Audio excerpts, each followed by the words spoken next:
Insurance isn't one size fits all. That's why customers have enjoyed Progressive's Name Your Price tool for years now. With the Name Your Price tool, you tell them what you want to pay, and they'll show you options that fit your budget. So whether you're picking out your first policy or just looking for something that works better for you and your family, they make it easy to see your options.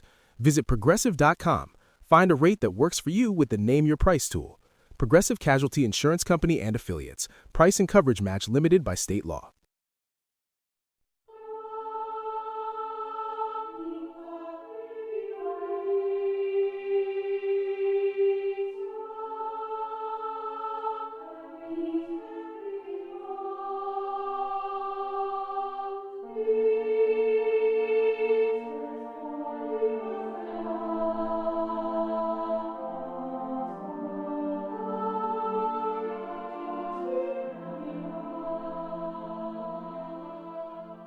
What's up, everybody? Welcome back to Remember the Game. It is my retro gaming podcast where every week a buddy of mine and I sit down and we geek out about the games we played back in the day. My name is Adam Blank. Thank you so much for listening to the show. And this week it is episode 381, and it's one of our prestigious Patreon poll-winning episodes. And we're talking about the winner of our, I think, first ever Nintendo Wii poll.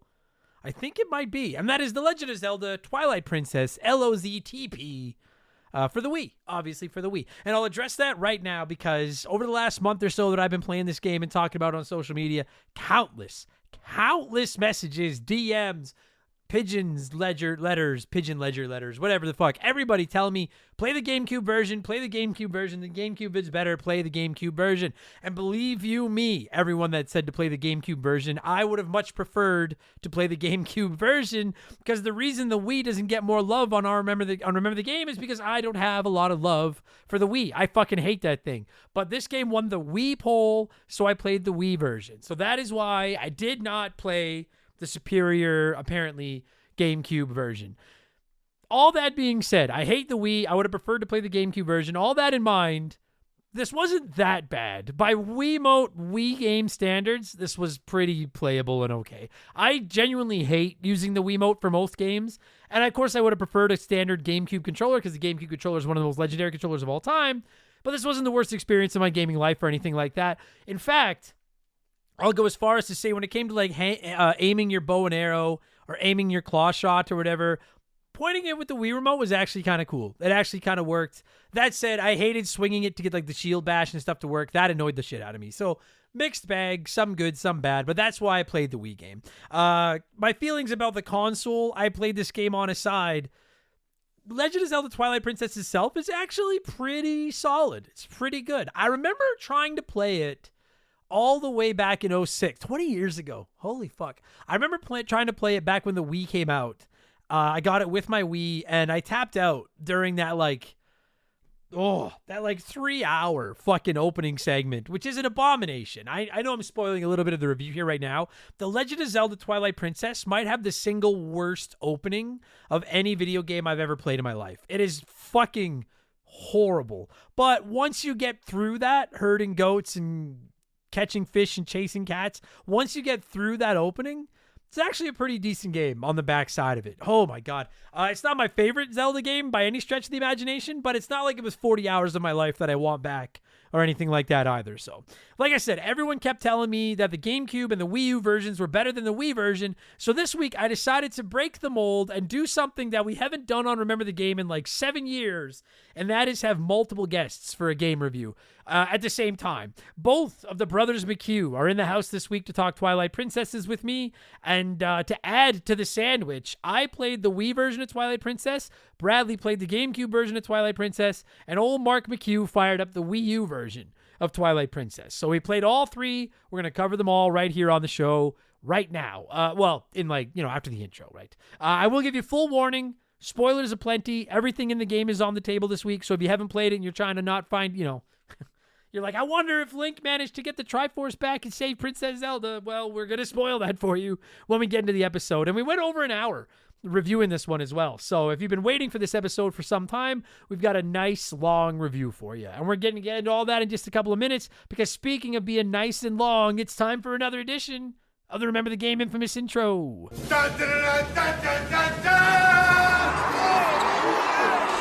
And if you're new to the podcast, welcome aboard. Consider this your warning. Our intros are kind of long. They're not that long, but they are kind of long. But they're fun. We talk video games and stuff. It's a good time. And if you want to skip it, you don't have to turn into a dog and then find a bunch of lame-ass electric ghost bugs to find your way through it. You just take the little skipper thing on your phone, slide it to about the 30-minute mark. You'll be into game chat. Bada bing, bada boom. Otherwise, hang around for the whole thing. We talk video games and stuff. I like the infamous intro. That said, if you want to skip anything, I'm about to do my plugs. Takes me like 90 seconds, but this is basically where I tell you how you can support the show. I know a lot of people are going to skip this part.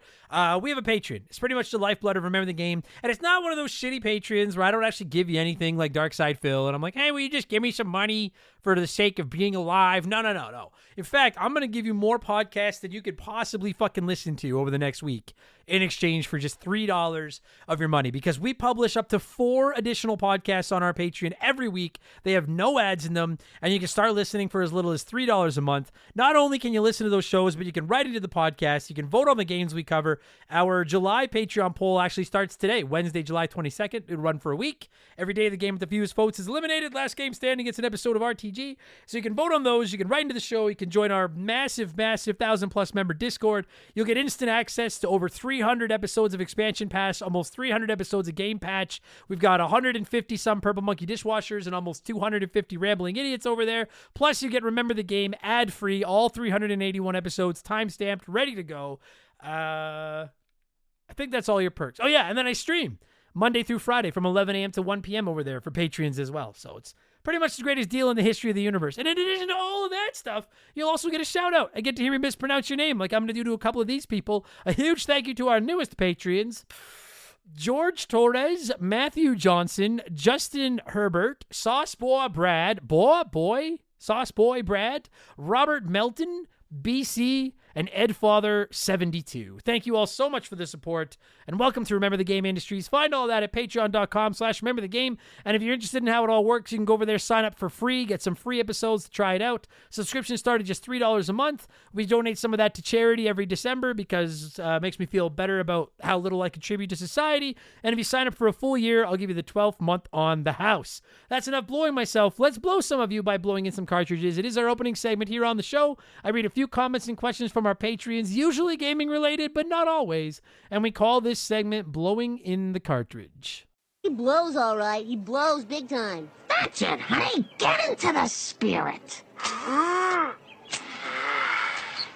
Let's blow. Our first blower this week is Retro Salvage Games, who says, ahoy, Mr. Blank. After listening to your show for a few years, I've now taken your words to heart and left my day-to-day to pursue my dream of opening my own retro game store. The website is retrosalvagegames.com. Your work is inspiring, and since you're probably the reason my family and I will be homeless in 6 months, the least you could do is give the store a shout-out. Thanks for consistently inspiring us in the best of ways. Your bud, Brother Retro. Fucking A. Brother Retro, congratulations, my friend. Godspeed. Congrats on taking the leap. Everybody show them some love. Check them out. Retro Salvage, not Savage. SALVAGE. RetroSavageGames.com. Good luck, buddy. I'm jealous. That was always a lifelong dream of mine.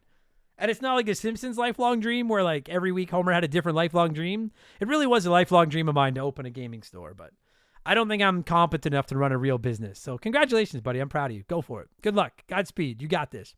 Dr. Link said, I'm just putting it out here now. I predict the next PlayStation will ditch the PS6 name and be called something totally new. Sony must start to realize there's so little difference now between a PS4 and a PS5, and would expect a lot of people to balk at another small iteration and upgrade to a PS6 when the PS5 still works just fine. So I'm predicting the next Sony console will have a totally new naming structure, the PlayStation Infinity or something like that. It's a spicy take, Dr. Link. Well, far be it for me to disagree with a doctor on anything. I question if you really are a doctor. Link doesn't talk. He doesn't seem like a doctor. I don't think they will. I get the logic, and I think if ever there was a generation where it would make sense for them to get away from the numbering scheme and go to a weird name, it probably would be the PS5 to the PS6, because I do agree with you that the jump from the PS4 to the PS5, it was there, but it's not anything like going from like PS1 to 2 to 3 to 4, in my opinion, and a lot of other people's opinion. So the jump from the PS5 to the PS6, in theory, is probably going to be more about the price tag than it is about just how much crazier the hardware and stuff is inside. So I get it, and if they're ever going to do it, I think now's the time. But I also think they've been very smart to name their consoles just numerically like that. Because, like, there were so many issues with the Wii to the Wii U and people not being sure what the fuck was going on and stuff like that. And Xbox has just had some of the stupidest names of all time. I think this is one of those KISS moments. Keep it simple, stupid. I think Sony is doing it right, just going PS1, 2, 3, 4, 5, 6. I think they'll go with the PlayStation 6. Personally, I hope they go with the PlayStation 6. But I do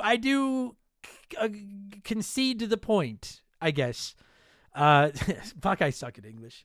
If they were ever going to do it, now's the time. But I don't think they will. Plus, I think if they went with any other name, people would just be like, I don't know. I was going to say, maybe it's like, that's why it's so much more expensive. It costs infinite dollars. Or I can see them saying something like that. I think they'll go PlayStation 6. I guess we'll see. We'll come back to this. If you're right, Dr. Link, when they announce the name, come back to the Twilight Princess episode, reference it, and I'll give you a shout out on the show. All right. Good stuff.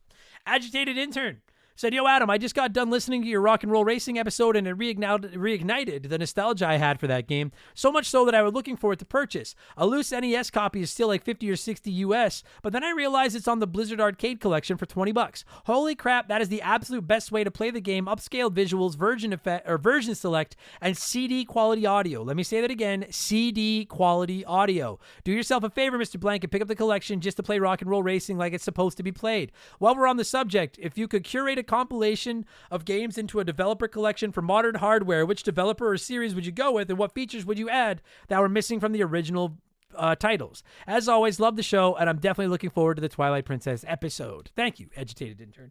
A couple people mentioned that, actually. I do have the Blizzard collection. I think it's on Game Pass.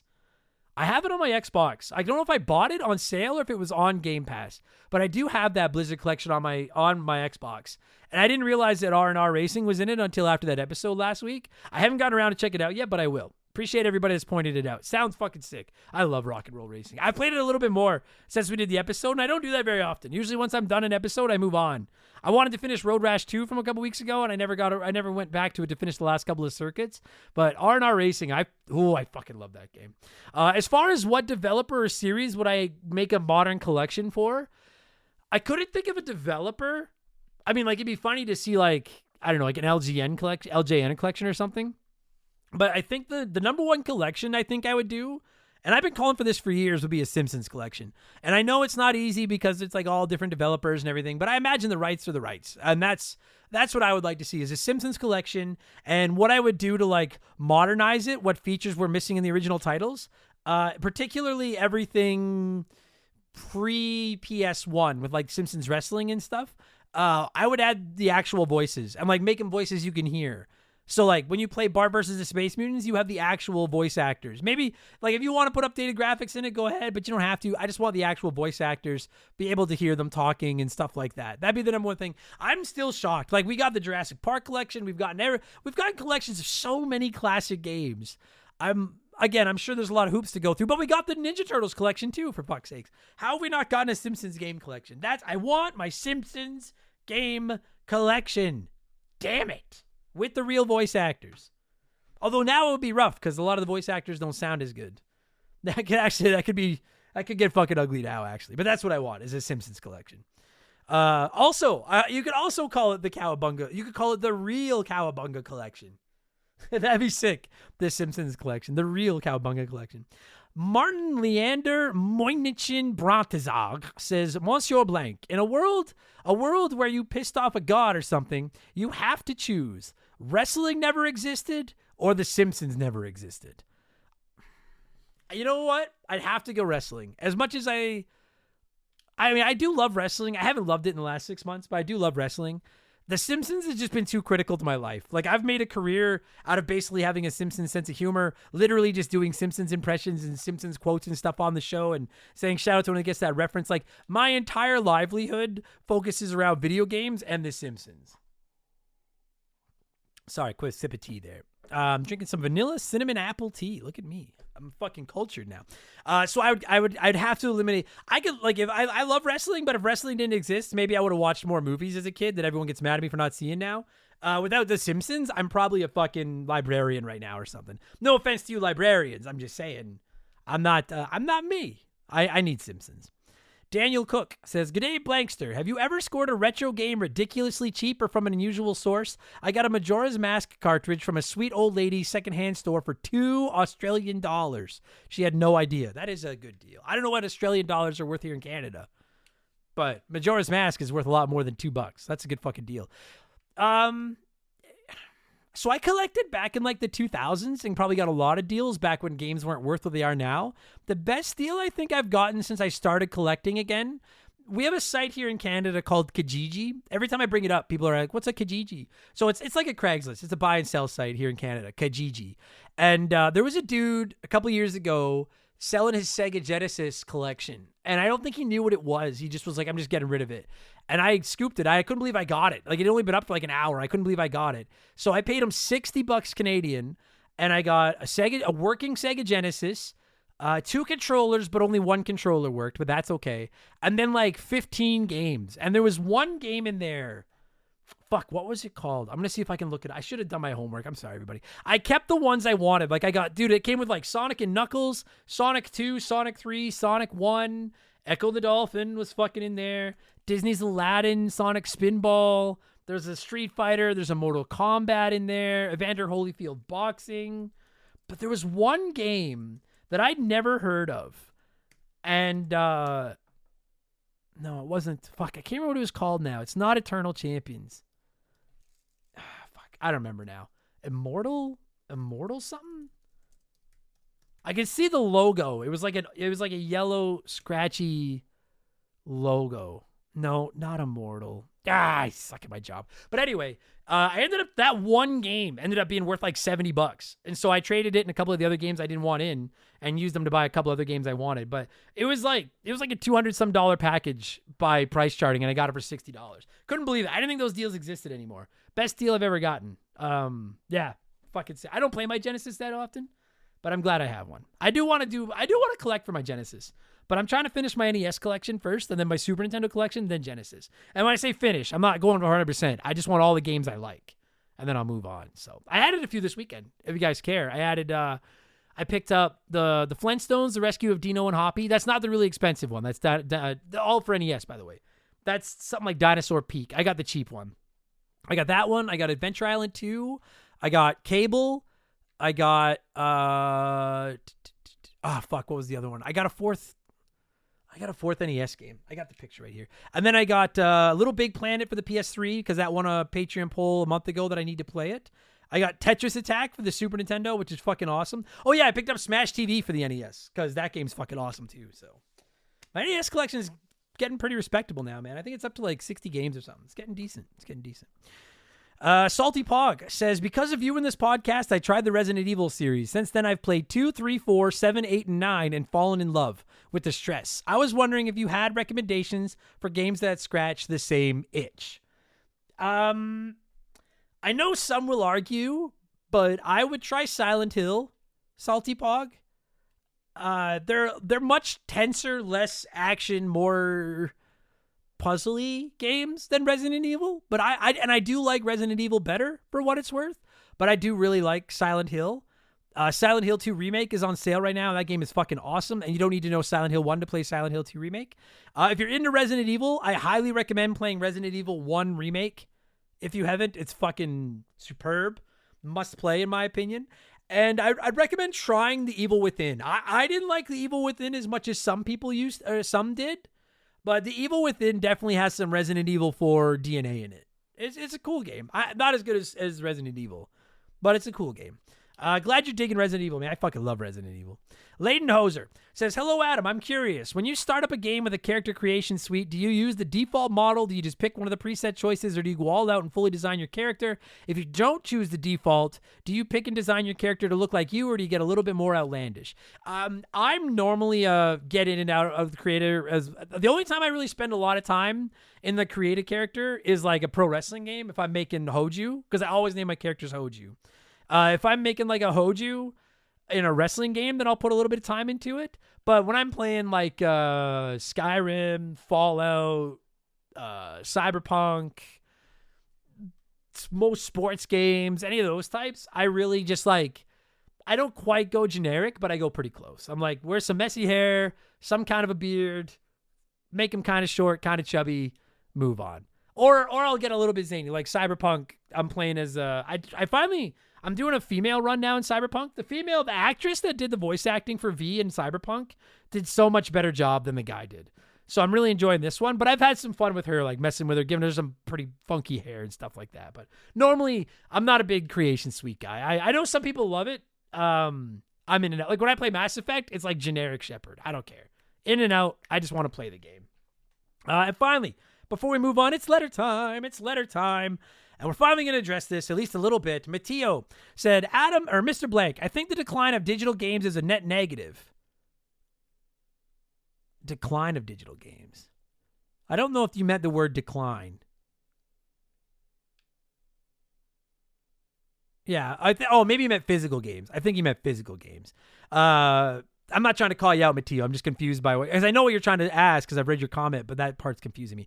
Okay, let me try again. Matteo says, Mr. Blank, I think the decline of, physical games is a net negative, particularly for older games being discounted less. Look at the discounts for Ragnarok versus God of War 2018 at the same points in their life cycle, far worse. But do you think it's possible that Sony could be viewed as a monopoly once the PSN is the only shop in town and thus forced to open their system to other digital storefronts like Developer Direct? There'd be even more pressure if Sony's next-gen lead is as huge as the current gen, perhaps even similar to the Tencent Apple situation where they agreed to pay a reduced 15% fee instead of 30%. So maybe it didn't mean digital, but basically the point is, do you think, is there any way when the PS6 drops and Sony's not going physical anymore, they could be forced to put another digital game shop out?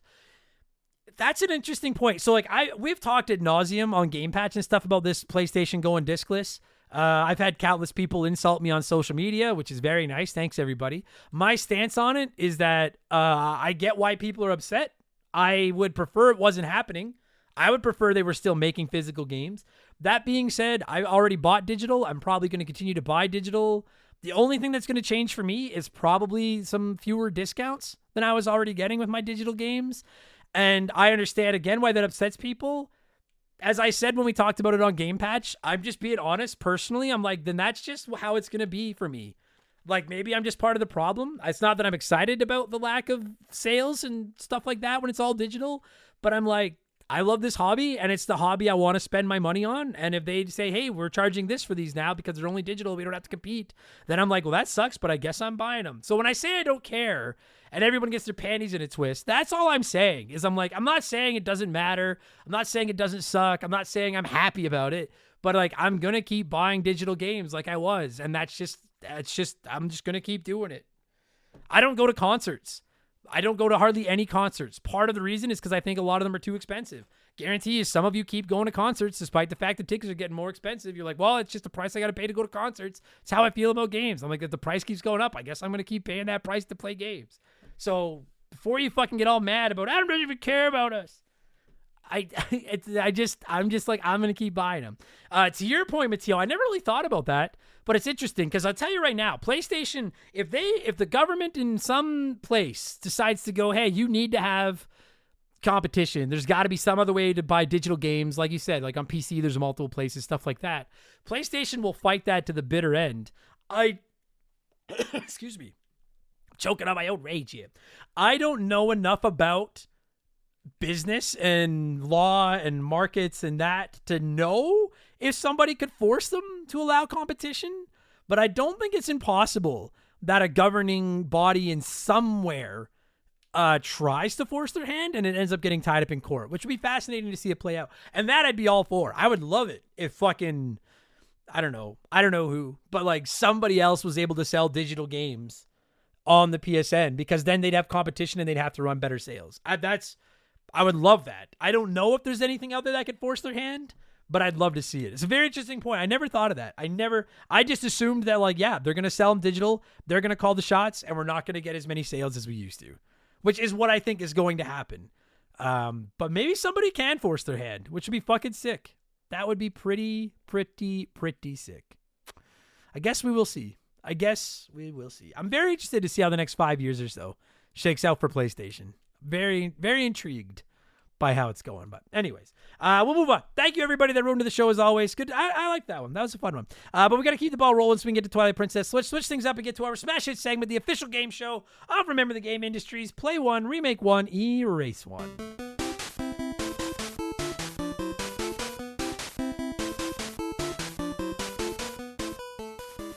And a huge thank you to Classic Concentration from the NES for unknowingly providing us with the theme music for the show. The rules are simple.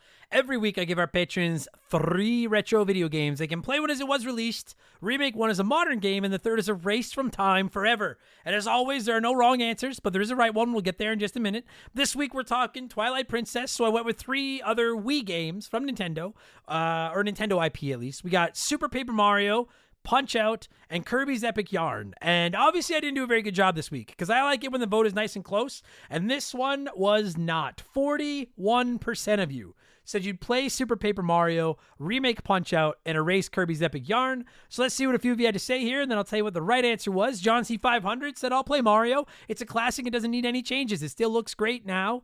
And it is aged well. Remake Kirby and make it balls to the wall, classic NES style difficult. Retouch the graphics and add loads more levels. Erase Punch-Out for no reason whatsoever other than I'm closer to the other 2. At this point, I feel like everybody's closer to 2 IPs that aren't Punch-Out than they are Punch-Out.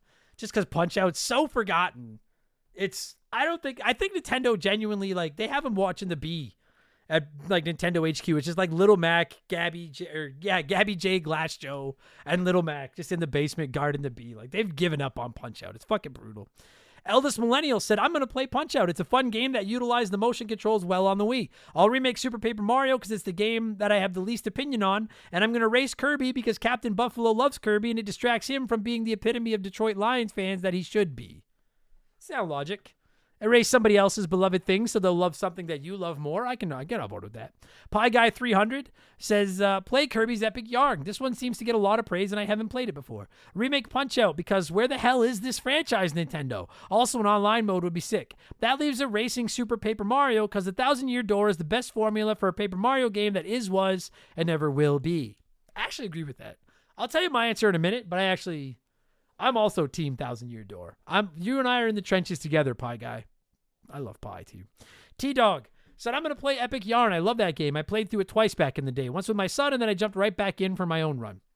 I'd remake Super Paper Mario and make it less annoying, which leaves Punch-Out to be erased. It's sad, but motion controls. I hate motion controls. Supersonic 96 said, play Super Paper Mario because it's still sitting on my shelf staring at me as I keep forgetting I have it. I need to find time to get it off my backlog. Remake Kirby because we need a Kirby game to be remade as a hard to beat. So why not make it this and mislead everyone with a cute game cover, but then when they play it, they rage quit.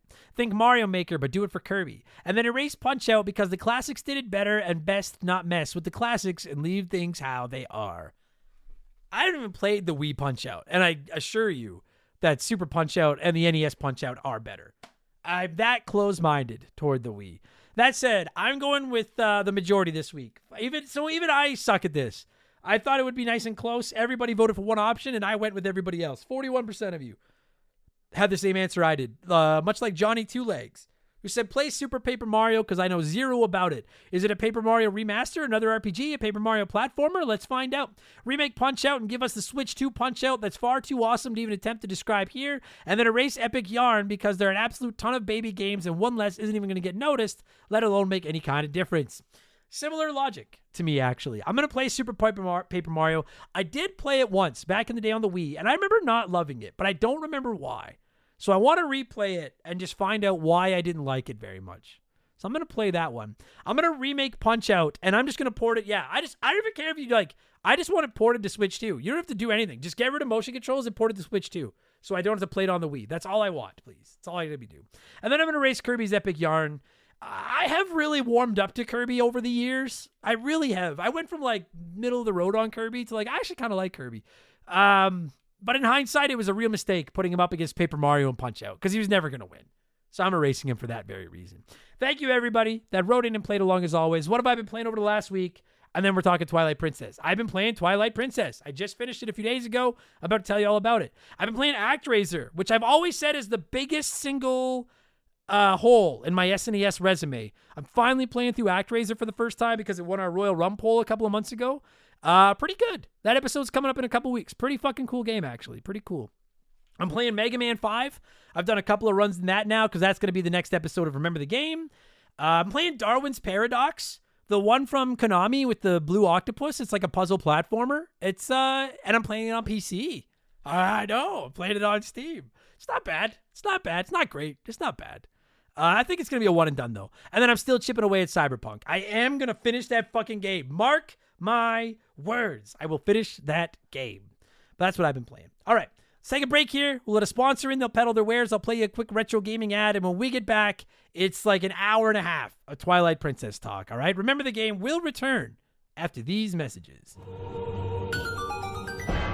Hyrule, shrouded in shadow. Through twisting dungeons and intricate traps, you must embrace the dark to restore the light. With enhanced graphics and new features unlocking even more challenging gameplay, can you master one of Link's greatest adventures? The Legend of Zelda, Twilight Princess HD, only on Wii U, rated T for teen. This episode is sponsored by BetterHelp. We talk about mental health more openly now, but asking for help can still feel hard, and research confirms that. BetterHelp's 2026 State of Stigma report surveyed 2,000 Americans and revealed that 85% of Americans believe getting support is wise, yet 74% say society discourages people from doing so. We've all said to someone, hey, if you need to talk to somebody, do it. I say it all the time. But how often do we actually encourage the people we care about to look into therapy? Talking to a friend over coffee is great, no question. But I didn't realize just how impactful a therapist could be until I finally talked to one myself. BetterHelp is the world's largest online therapy platform with over 30,000 therapists on their team, all fully licensed in the United States. You just fill out a brief questionnaire letting them know what's on your mind, and BetterHelp will match you with a therapist that best suits your needs. And if it's not a fit, you can switch therapists anytime. Don't let stigma stand in the way of support. Start therapy with BetterHelp. Sign up and get 10% off at betterhelp.com/rememberthegame. That's betterhelp.com/rememberthegame. All right, let's talk some Twilight Princess. As always, I like to let you nerds sound off on the game we're covering before my guests and I hog the microphone, and we had almost 70 comments in like a day and a half on this one. So I'm not reading 70, but I am reading 7 or something like that. I don't know. I got a bunch. Let's go. LaQuisha says, one of the best looking games, but so many temples. Also spent ages slogging along to get that fancy armor, only for it to burn rupees at such a high rate that is basically worthless. I had no idea about the rupee armor until I finished the game and then talked to the guys, and I was like, what the fuck was this? But it explains why every fucking chest in this game has rupees in it. I agree. The rupee armor, I don't even use the rupee armor, and I think it sucks. Bermuda Penguin 07 says, yes, the Zelda game that I bought for the Wii before I had a Wii. I did actually play both versions of this, but in my personal opinion, I think this is my favorite Zelda game ever. I remember seeing in a copy of Game Informer an article for Legend of Zelda, and seeing Link in this new mature art style, and I was immediately interested. At the time, Ocarina of Time was my favorite until this badass beauty came out to the scene and blew me away just from the title screen alone, with Wolf Link on the plains howling into the sunset and the Legend of Zelda Twilight Princess slowly fading into the TV screen. In my opinion, everything about this game was like Ocarina of Time, but better. I won't go any further, even though I easily could, because I know you have a review to do, so I'll stop yapping. I respect that. Thank you, Bermuda. Good comment. Toe for Love says, I waited in line at Walmart for 10 plus hours the day/night the Wii dropped, and I went home and played this game for hours afterwards. I convinced myself it was amazing, but the controls were so frustrating. If this wasn't a Zelda game, I'd probably hate it, but what can I say? I'm a Zelda whore, and I will never admit it's anything but great. Now, the controls are frustrating. That fucking shield, it's the shield attack. Punching with the nunchuck is, fucking sucks. Wind Waker is goated. Said, absolutely love this game. Second to Wind Waker. The darker, more adult art style worked really well. The horse-mounted combat was super fun and handled really well. The part stuck as a wolf was a bit of a put-off, but I'm glad I pushed through it. All the monsters really look cool, and overall, I really enjoyed the puzzles. I did play this on the GameCube. That's probably why I thought the horse-mounted combat worked really well. That part where you need to protect the wagon, fuck that. On the Wii anyways, fuck that. Stink Mop said, I played this game again pretty recently on the Wii. While I typically agree with you, Adam, that the Wii is overrated and I'm generally not a fan of motion controls, I actually really appreciated them in this one. For some reason, I really enjoyed swinging the sword with my right hand and using the shield with my left. It just works. I also really liked the game in general. The wolf sections could be a little tedious, but the darker tone, the story, and having Midna ragging on Link for most of the game all made this game feel like a much more grown-up version of Ocarina of Time, and the character designs in this entry are top-notch too. Agreed. On almost every point of that, minus the weak controls. But I don't know. I still don't know if it's Midna or Midna. I think it's Midna. She's dope. She's one of the cooler characters in Zelda history, frankly. Hella Vanilla said, top 2 favorite Legend of Zelda game. My brother had to beg our parents to get this for us when we were kids since they wouldn't let us play anything that wasn't rated E. The Arbiter's Ground scared the hell out of me, and I'd note my way out of there whenever I'd load my brother's save file. You couldn't play anything that wasn't rated E. I guess when I was a kid, we only had the NES, and they didn't have ratings. So I never really knew, but yeah. Why I never understood why this one wasn't just rated E. Like it's Zelda. Like is it the sword? I don't understand why it's not E anyway. Freshman 15 Davey said, I absolutely adore this game. So much so I have Wolf Link and Midna tattooed on my dumb arm. Although for most of the dungeons to have really sick looking bosses, they are extremely easy. The Snow Peak Ruins dungeon is the coolest one in the Zelda series bar none, but the snowboarding minigame can fuck right off. Agreed on, I don't think we mentioned the snowboarding part. I didn't think it was that bad. But I agree on the rest of that, as you're about to hear in the episode. Let's get to it. Bradley was here. Mark was here. I was here. We talked Legend of Zelda Twilight Princess. I'll cue up the music. And when it stops, we're talking LOZTP, which originally released in North America on the Wii on November 19th, 2006, and on the GameCube in December 11th, 2006. Enjoy the episode, everybody. Here we go.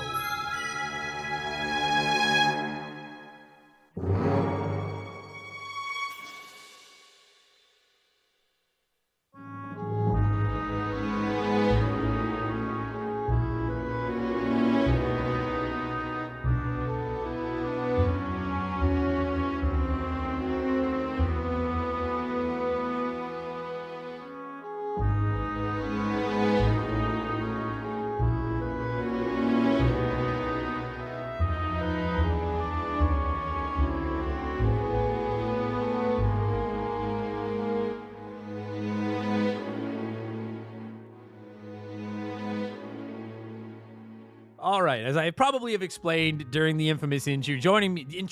That's the first thing that's ever gone wrong. Joining me via the blank phone on a Saturday evening to talk some Legend of Zelda Twilight Princess. Not one, but 2 brothers McCue, marking the first episode. We've had 2 guests for one game discussion in about 340 episodes. So we'll see how this goes. I didn't want these 2 to fight each other over the right to come on and talk about this game. So I said, let's just do it. Plus, if they both talk, it's less work for me. Both marry me. You can both marry me. There's this one Simpsons jump already, and we're 30 seconds in. That's perfect. First off, joining me in seat number 2 is Purple Monkey Dishwasher alumni and never remember the game Hall of Famer Mark McCue. Mark, how's it going, buddy? How are you? It's good. Good. And in seat number 3 is I had a Simpsons rep ready and I fucked it all up. I was gonna damn it. I was gonna compare you guys to Sideshow Bob and Sideshow Cecil, and I fucked it all up. God damn it. Anyways, it's the brand new baby daddy, Bradley McCue. Bradley, congratulations from the hot dogs. How are you? How's life as a dad? It's actually pretty dope. Yeah, I won't get it like into it because this isn't the baby. I told my buddy that I was doing a podcast today, and he's like, "Wow, you've been a dad for 10 days, and you're already one of those people who's starting like a parent podcast." Jesus. Oh fuck! I should host a parent podcast, and every week I just ask parents what it's like because I don't know. Just any write it time somebody asks a question, you'll be like, "Oh, I don't know. I don't have kids." Yeah, I don't have children, but I am going to judge how you raise yours. I don't have any advice on this. But it's good though. You're happy. Everything's good. Yeah. Honestly, I'm a teacher, so I'm off for the summer. So I'm just like raising baby and playing like so much video games. It's awesome. Beautiful. Was one of those video games The Legend of Zelda Twilight Princess? One of them was you know what, Adam? I'll be honest. I played this like 2 months ago. I know. I feel bad. Both Bradley when and you told Mark, me about the podcast. Bradley and Mark were both ready to go, and I was like, "Hey guys, I should be done by the end of June." And then I was mean, like, neither of us "Early play July." video games full time as a career, so it's easy enough for us to just pick up a game whenever. I suck. July 18th. It took me about 3 weeks longer than I wanted to. But there's a reason. There's multiple reasons for that. One, I wanted to play through the entire game, and I did. I even posted the screenshot. Fucking done. Two, this is outside of Breath of the Wild and Tears of the Kingdom. I haven't played as much Zelda as you nerds, but like this is the longest Zelda this is a long fucking game, boys. It's probably the biggest one outside of the two huge open world games, in my opinion. Yeah. Like, I mean, Link to the Past and them, you get them done in like 15, 20 hours. This one, boy, she just kept going, huh? And 15 hours on a bad day, my man. I can do that one in 6. Bro, I thought I was done this game twice. And then they were just like, oh, no. Now you still have to go fight this. And I was like, oh, okay. And then it was like, no. Now you have to go fight Ganon. And I was like, all right. And then it was like, no. When did you think it was over? Well, I shouldn't say twice, but I thought it was over when I beat Zant. And then that's a reasonable thing. Yeah, all right, that's fair. Yeah. Yeah, and then they were like, "No, you still have to beat Ganon," and I was like, but "Oh, they did yeah, reveal that guy." Ganon halfway, like Ganondorf halfway through. Like you knew he was gonna be back. Did you think it would just be like a back-to-back situation where you fight Zant and immediately go into the Ganon fight?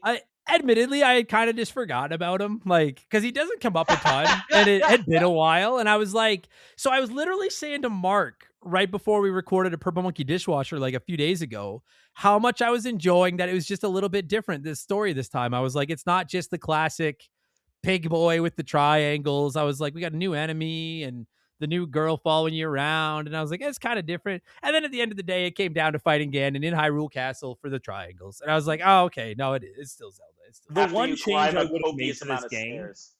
Oh, what's that, Mark? The one change I would have made to this game is I would have kept Zelda dead, and then I would have kept given Midna the Triforce of Wisdom. Yeah, that would have been kind of, well, yeah, I agree with that. So like, okay. Zelda's kind of shoehorned in right at the end of this game, and they're like, well, it's called Zelda, so we got to have her in there. I gotta be honest with you, man. Like literally right before you guys logged on to do this episode, I was like, okay, I'm going to go to the Wikipedia page and I'm going to read the plot summary. Cause I have to be honest with you guys, even as I sit here in this chair right now, having read that plot summary maybe 20 minutes ago, I still don't entirely, I appreciate that they tried to tell a deeper story than some other Zeldas have done, where it's just like, oh, it's the pig guy wants the triangles and Zelda wants the triangles and you're the hero who gets the sword and stops this guy from getting the triangles. I appreciate that they try to like sprinkle in this other world and everything, but I have to say, like, it's not even necessarily a criticism because I don't particularly care, but I don't entirely understand the story of this fucking game. Yeah, no, that's fair. It's a weird game, and it goes to some weird places and it explores some weirder themes. Like especially when you get the fused shadow and they're telling you the story of the Triforce and how it turned like ordinary people against each other, and it's just this weird fucking like this weird Lovecraftian nightmare is like it's raining like that girl that from the village, and they're man. I'll tell you though, I find that like the timeline on this one is pretty confusing because at one point they're like there used to be the Golden Land, which of course we know the Golden Land from Link to the Past, and then they're like, but then it became the Twilight Realm, and I'm like, but according to the timeline, I believe Twilight Princess is set before Link to the Past.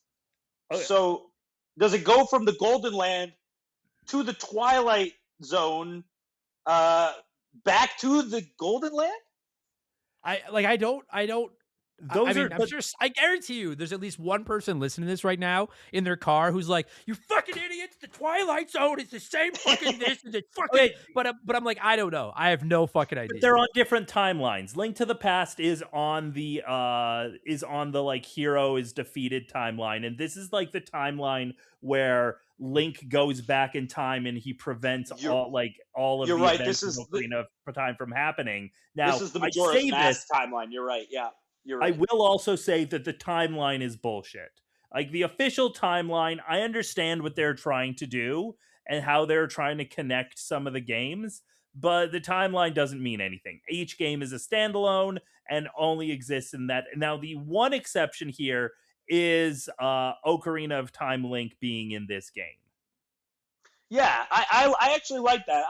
I thought that was a really neat way to connect, like how you would learn all your sword moves that they're being taught to you by like the previous Link. That's like super dope in my opinion. Yeah, I like that. I like that too. I have to say, like, as a casual Zelda fan, I think trying to like connect them all feels forced as fuck. Like, just who cares? Like, they're all just, it's the Triforce is this, like, my understanding is the Triforce is the same, the Master Sword is the same, right? Like, among all the games, or most of the games.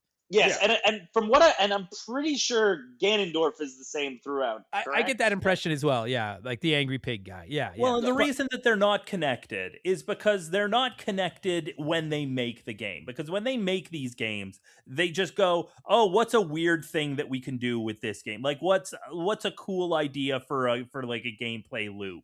And they'll be like, "Okay, you turn into a wolf, great." And then they'll develop a game around that. And then after the fact, they'll go, "Oh, how's this connected to the other games?" Yeah. But so the timeline is like, the timeline was a thing that was used to sell Skyward Sword because it was billed as like the first in the timeline. And other than that, it doesn't mean anything. Yeah, the Adam and Eve of Hyrule. Yeah, it means nothing to me. So like that's what I was trying to say. Is like I genuinely appreciate that they tried to tell a different story. Like with what's her name? The little goth girl, Midna. Midna, baby. Like, she's cool. I actually like she's got a little bit of sass to her. I find her exponentially less annoying than Navi or the talking owl. Like, I'm like, she's cool. I like her. Like, come on, like she talks a little bit of shit. She's dope. I do agree with Mark. She's the best. I would say that Midna is the best companion character. Yeah, agreed. I agree with that. And I agree with it because she actually has a stake in what's going on. Like, Navi is just kind of there to piss you off. Yeah, she's annoying. He is fucking whatever. I agree with Mark's point. King of Red Lions, though. King of Red Lions fucks hard. Oh, I do fuck with the King of Red Lions, actually, now that you've said Who's that. the King of Red Lions? It's from Wind Waker? Oh, God. I haven't played Wind Waker in like 25 years. I like Wind Waker, but I played it when it came out on GameCube. I haven't played it since. Rips. So, love that game, though. I agree with Mark's point going back to it as far as the story goes. Like, they kind of had to put Zelda in because, her name's on the box. But I kind of agree. Like, I think it would have been really rad if this had been... I'm trying to think of like an example or like another... Like, I don't want to go as far as to say like a Yoshi's Island to Super Mario World because you're still playing as Link, you still have the Master Sword, you still have Ganon and the Triforce. But like it would have been kind of cool if like Link had fucking had to help out this like alternate world, like and that's everything was done there. Like I think that would have been kind of like because you're right, it does feel like it's not a bad thing, but it does feel like they just were like, okay, we got to find a way to tie Zelda into this too. So let's put her in. And then Zelda's makes this sacrifice in the middle of the game. And if they'd kept her out of the game after that, it would have meant something. Yes, yeah. That's exactly the point I was just about to make. Because then you roll up at the end, and she's just there.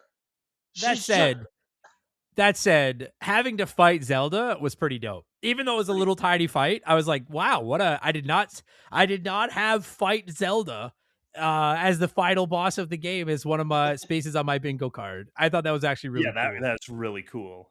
I actually really love that entire last section where you're just fighting the 4 different versions of Ganon, like the Zelda as his puppet, the beast and the horseback, and then the sword fight. Like rips, in my opinion.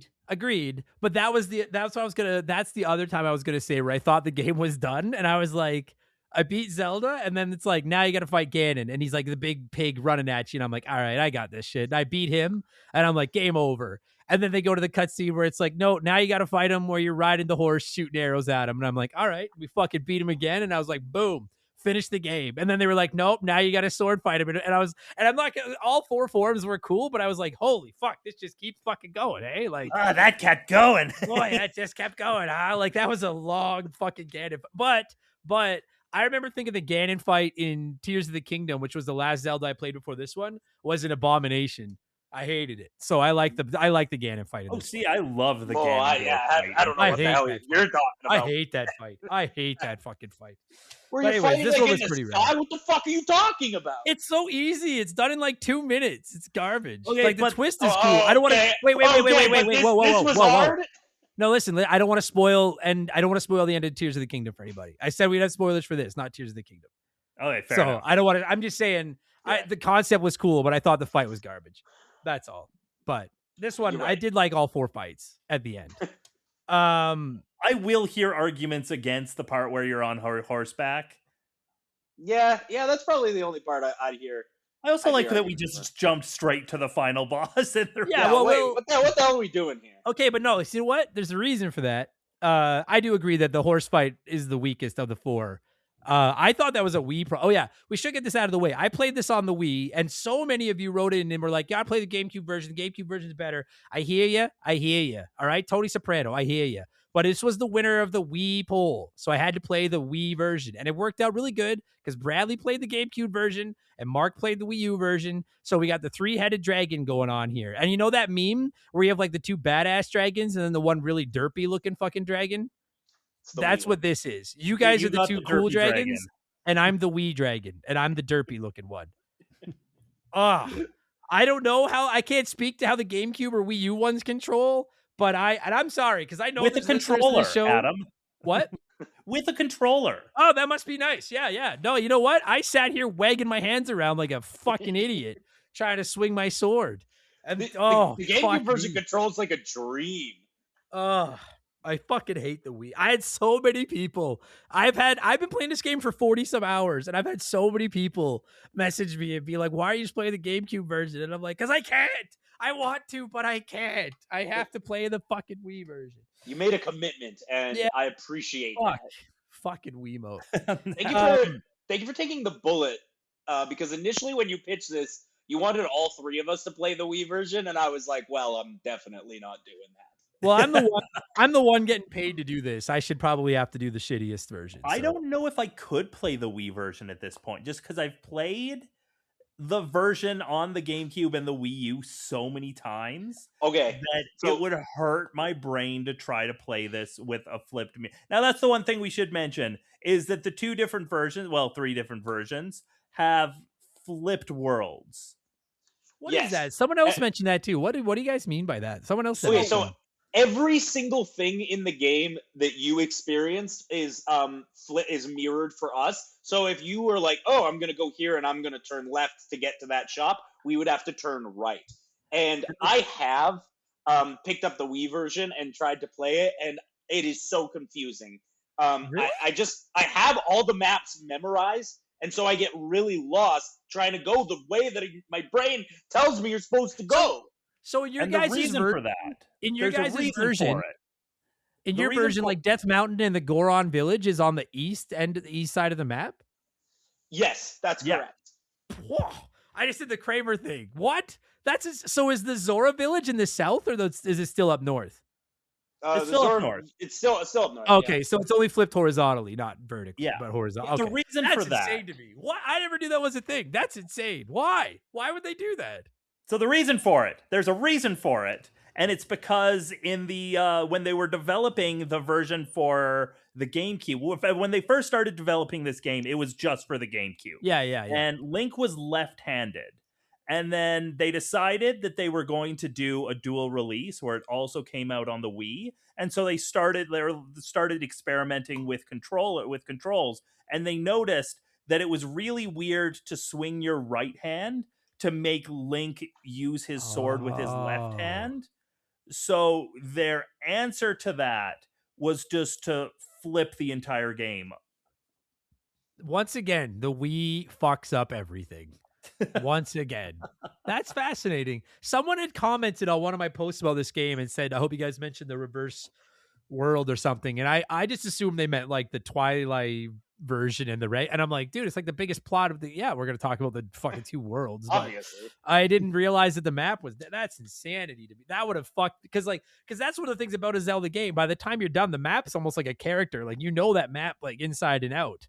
and that would fuck me up. So the desert is in the west for you guys, and the Death Mountain is in the east.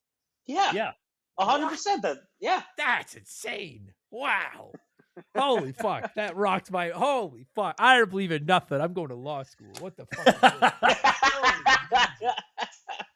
Now, one of you said, Mark, I think was like, it's funny that we're like jumping right to the end of the game.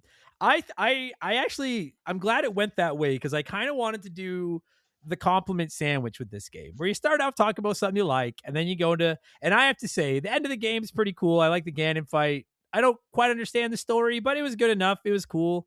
I gotta say too, sorry, before I get to the beginning of the game, which I do want to go scorched earth on for a second here. I had so many people tell me how hot Midna is. And What? Yeah, they were like, man, she like, there's a few people in our community quite vocal about their love of this Midna girl.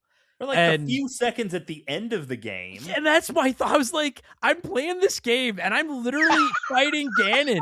And I'm like, this girl is like a 5-year-old demon child. Like, who the fuck has a crush on? What is this? Yeah, and I was the FBI looking at their hard drives real quick. I was getting ready to like go to catch a predator on the hot dogs. And then right at the end, she turns human. And I was like, sure, yeah, she's very attractive. But I was like, it's literally like 30 seconds of the game. They should have prefaced that. I found that odd, because some people really brought that up a lot. And I was like, man, that's okay. Like, all right, Yeah, hey, it's like a little weird if you bring that up a lot. I just found it odd, yeah, because I think it's weird if you bring it up a lot, regardless, dude. Go touch grass. No, I mean, you know what? I can't do that, because every time Final Fantasy VII comes up, my love of Tifa escapes my mouth. So I can side with having a thing for a video game character, but this entire game, I assumed when it got to the point where I had to build the mirror, she would turn into like adult Midna. And then it was like, nope. So then I finished building the mirror and I'm like, well, now she'll turn into adult Midna. Nope. And I was like, guys, what the fuck? Am I going to like have to ban some people here? But I get at the end, all right, I guess at the end. Okay. Thank goodness the ending saved you guys. Yeah, it did. Yeah. Jesus Christ. If Adam thought the game was over after Zant, he would have. Yeah, no kidding. Yeah, I would have fucking right now. I would have been on a banning spree, but all right. That being said, not only did the end of the game save the people that had a crush on Midna, the end of the game, it's a bit of a stretch to be like saved the beginning of the game. I have to tell you guys, I know you both love this game. I texted you guys after I started playing this, and I was like, I do not like this game as much as you two do. I have to tell you guys, the first 2 to 3 hours of this game is among the worst things I've ever experienced in a video game in my life. It's brutal. I will agree. The first 3 hours of this game is not. I would say everything up to the Forest Temple sucks. Yeah.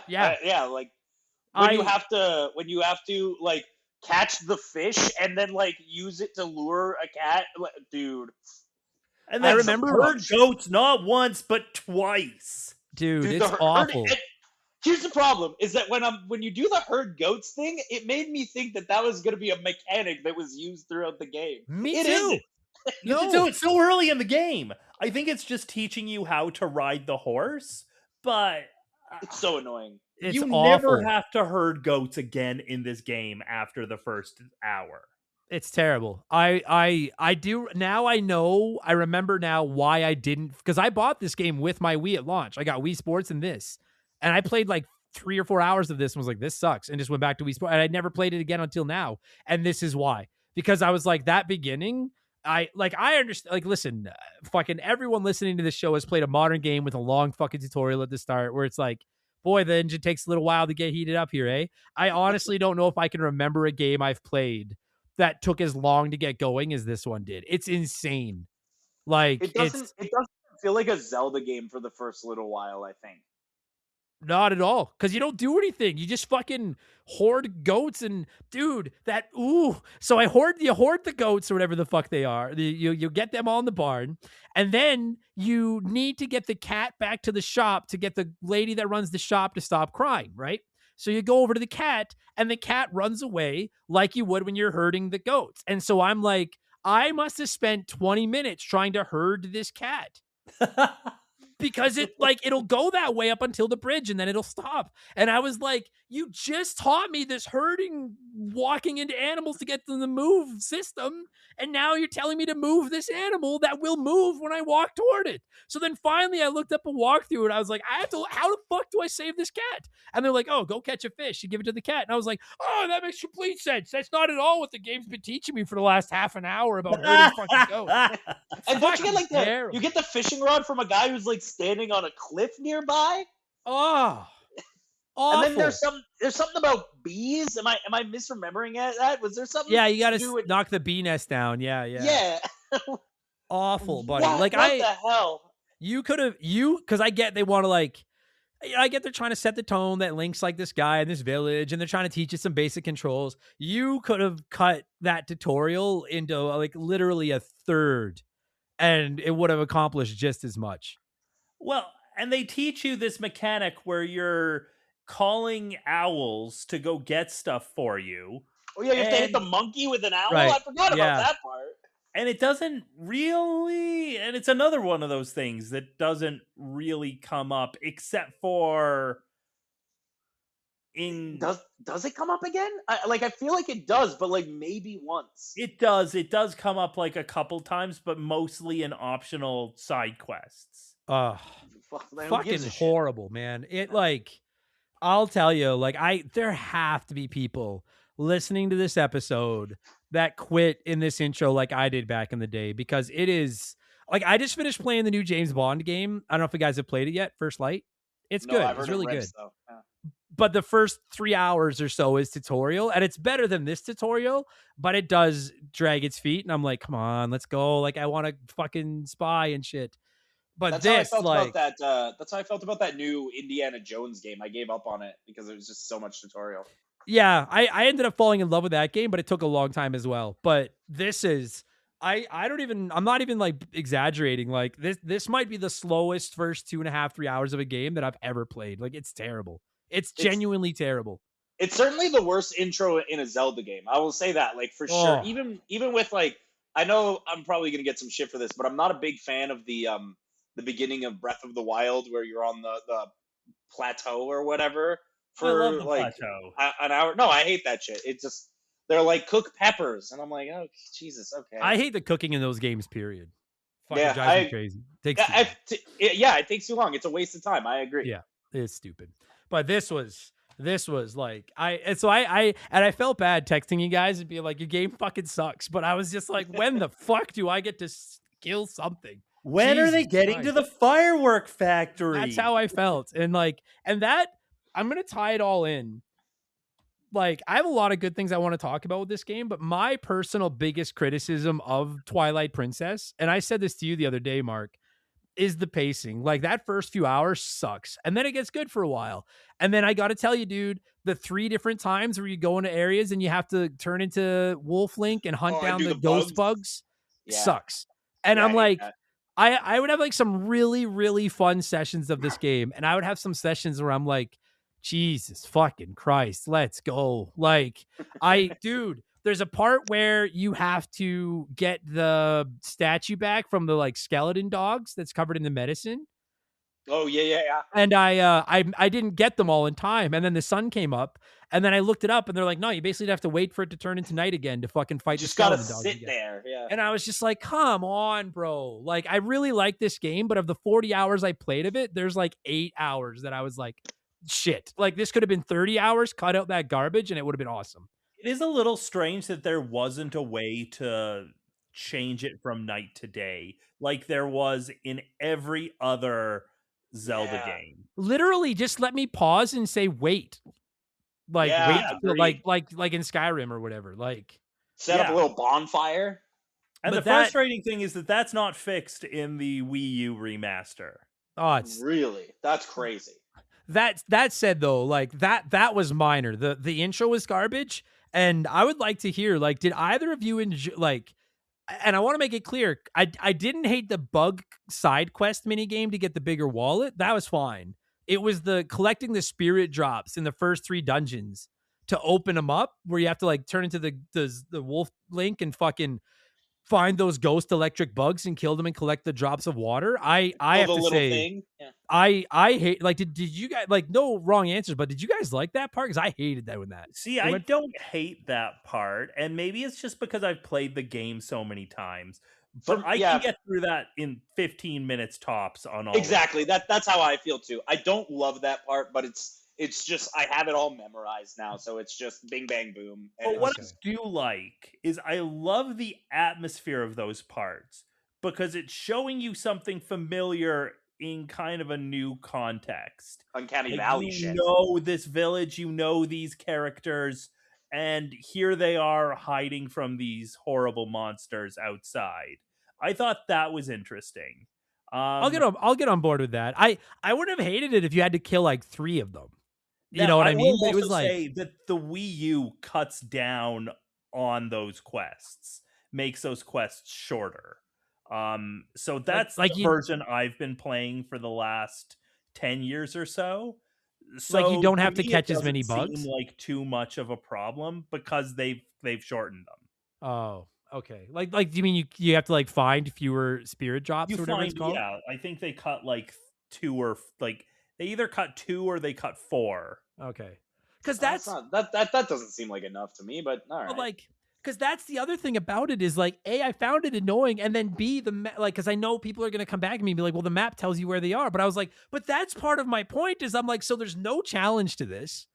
Like, it's just wasting your time. It's literally just making me hike around finding all these fucking bugs. And I agree with you, Mark. It's cool. Like the village, the Death Mountain, like the Goron village or whatever it's called, Kakariko village or whatever it is. Like, it's cool seeing it in this like dilapidated, dark zombie world state. But I was like, holy Christ, man. Like, why couldn't I have just had to find 5 of these bugs in here instead of like following my map to 20 of them? I really liked the part where you had to call like the shadow monster to pick you up, and then you chase the bugs in that down that river ravine. I thought. Boy, I'm shocked to hear you say this. I truly hate that part. I find like I think that part. Yeah, I hated that part too because it varies the gameplay. It's not just go here, kill a bug, go here, kill a bug. They made it okay. Now you're flying and you have to catch them midair. Okay, but again, it's teaching you a mechanic that you only have to use one more time after that. Yeah, I gotta agree. Yeah, that felt very forced. Like, it was like, it's neat that you tried something different, but I was just like, okay, like, and then there's I'm like done with this. There's like you know what? Like now that you're saying this, Adam, there is a lot of shit in this game that is like intentionally there to waste your time. And I guess I didn't really notice it while I was playing it, but like even like there's 2 other examples, like the boating, like where you're rowing the boat down the river. What a waste of time.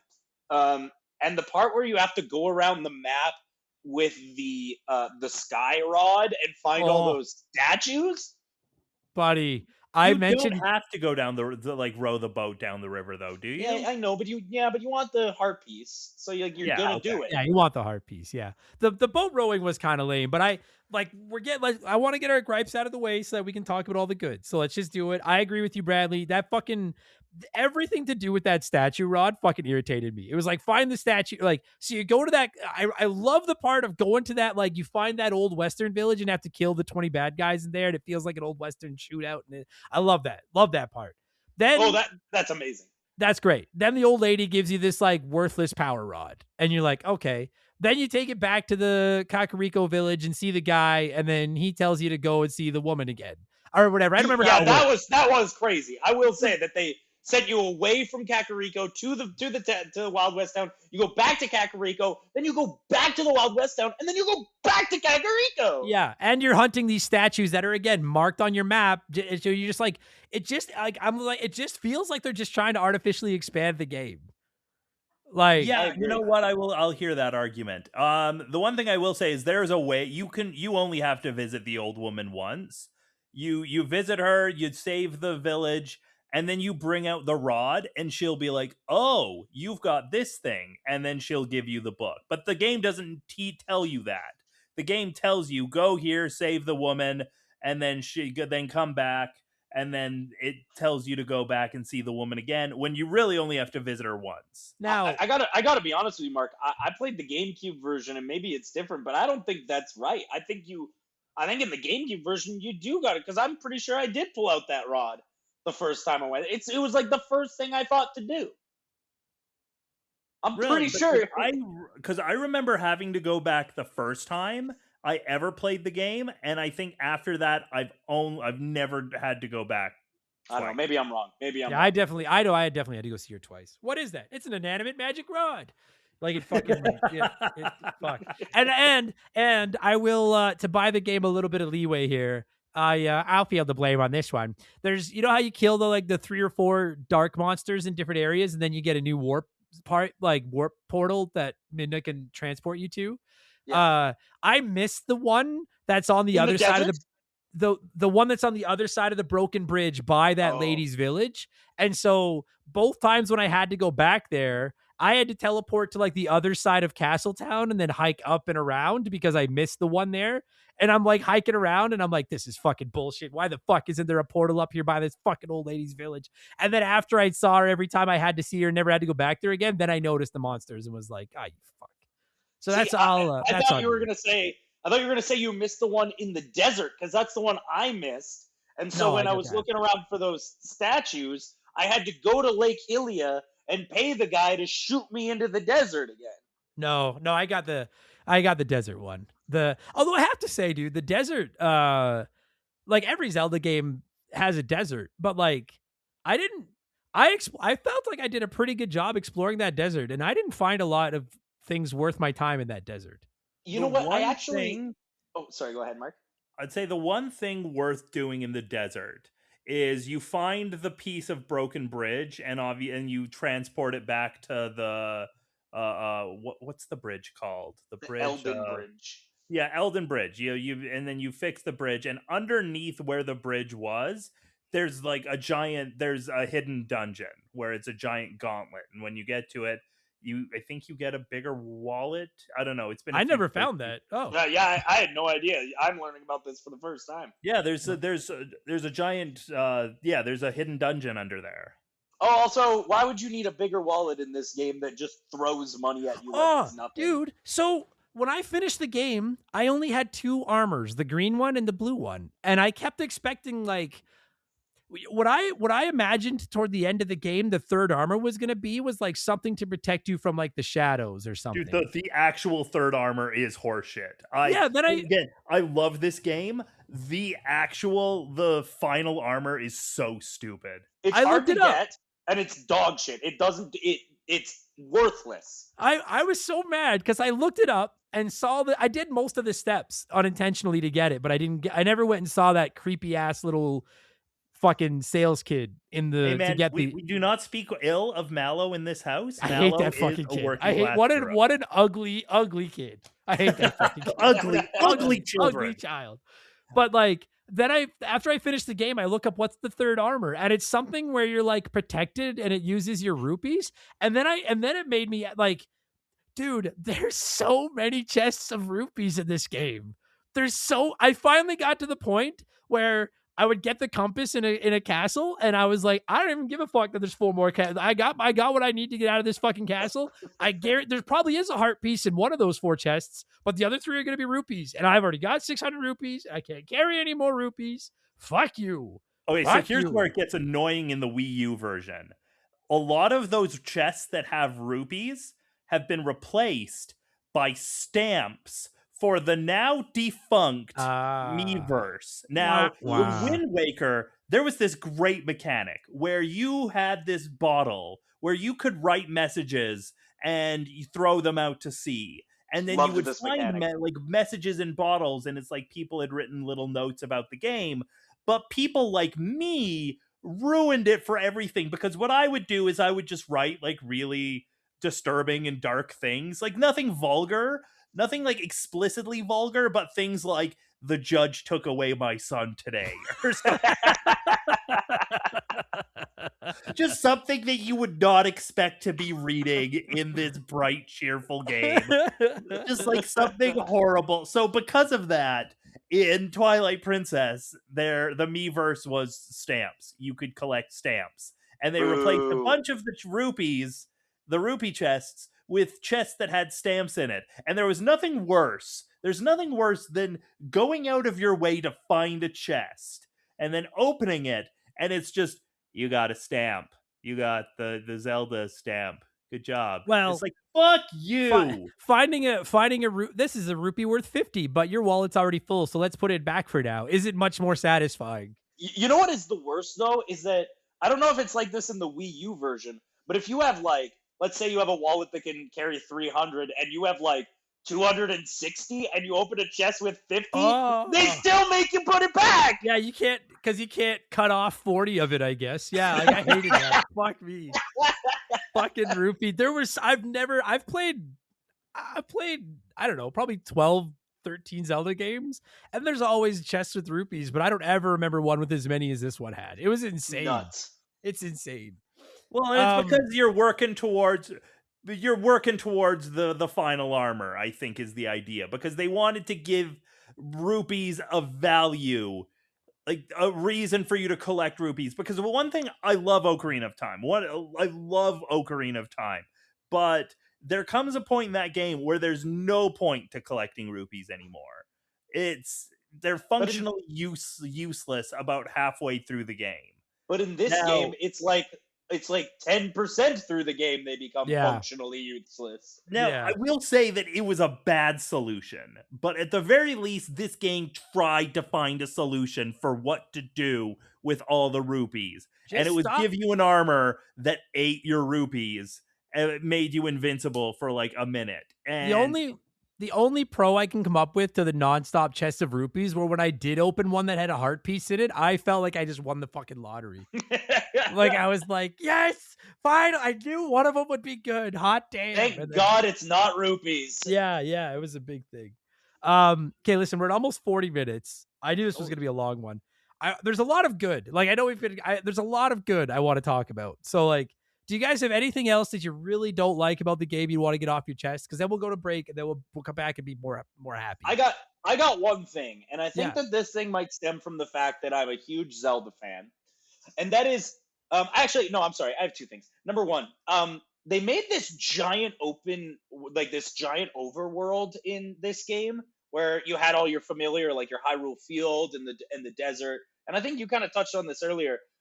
I feel like, especially comparatively to stuff like Link to the Past, Ocarina of Time, the overworld just kind of didn't have anything in it at all. It did felt like empty space between the areas. Whereas like with other Zelda games, it feels like you're discovering like little hidden things and you're finding treasures and stuff. But this one, for the most part, just was like space to ride your horse to be. And you'd find Pose and stuff, and Pose were cool, but there is a lot of nothing in this game. And you know, I had that point where I actually do like the side stuff in this game, the collecting the bugs, the finding the Pose. There are a lot of side parts of this game that I did enjoy, but I do agree with you both. Like for this like Ocarina of Time has that problem, I think, to an extent, where you go into Hyrule Field and when you're a kid, you went out there, you're like, wow, you replay it now and like it's pretty empty, but that's part of Nintendo 64. Like, I'm not gonna dunk on it for that. At least they had a barn or like the farm or whatever. This one, it looks gorgeous. It looks really nice, and it is fun to ride your horse around. But I do agree, it is a whole lot of empty, and like. It's not even a criticism per se from me, but I find the decision odd. I'm like, if you were going to make it this, like, if it's going to be this, if it's going to be this empty, why not shrink it by 20%? You know, like just because I think big was what they were going for. They wanted to make the biggest, the ultimate Zelda game with this. Yeah. And until Breath of the Wild, I would argue that this was the ultimate Zelda game. Whoa, that's a bold claim. All right. Wow. The only problem with your claim there is Link to the Past was out like 15 years before this. No, I'm not saying the best game. I'm saying that this was the biggest Zelda game until Breath of the Wild. That's not what you said, though. You said it was the ultimate Zelda game. Like the ultimate, like this is the most Zelda game, if that makes sense. I'd agree. No, I agree with that because like when I was playing it, I was like, man, this really does feel like a big mature. Like, listen, especially when you compare it to the Nintendo 64 ones or Wind Waker, which I love. You look at this and like, it does feel like a big, mature, impressive looking Zelda game. I agree with that. It's just once you actually play through the game, you realize that like, man, there's a lot of empty space in here. It's like owning a giant house and then not having a lot of furniture in it. That's all. Yeah. Yeah. And my other gripe, which is like, again, it's like one of those things. It's like barely even a gripe, but you had just said just there, you're like, this is like the more mature version of Zelda because it's got like this sort of dark atmosphere. It is still to date the only Zelda game that's ever been rated T for teen. But with all of that, like growing up, why is it, and maybe it's not like this in the Wii version, why is it the easiest Zelda game that's ever been made by a lot? I think that the bosses are like the bosses are big, they're epic, they're huge, they're and pushovers. They're easy. I had that written down as well, but I didn't have that as a criticism because I get mad too easily at games. I ended the game with 3 bottles, and 2 of my bottles had the same potions in them for like the entire game. Yeah, okay, yes. I caught a fairy in the forest temple, and it was still in the bottle at the end of the game.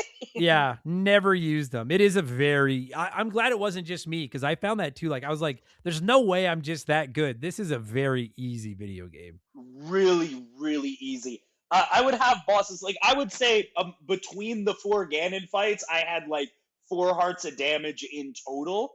And I think 2 of them were from the frickin' horseback and 2 from the sword fight.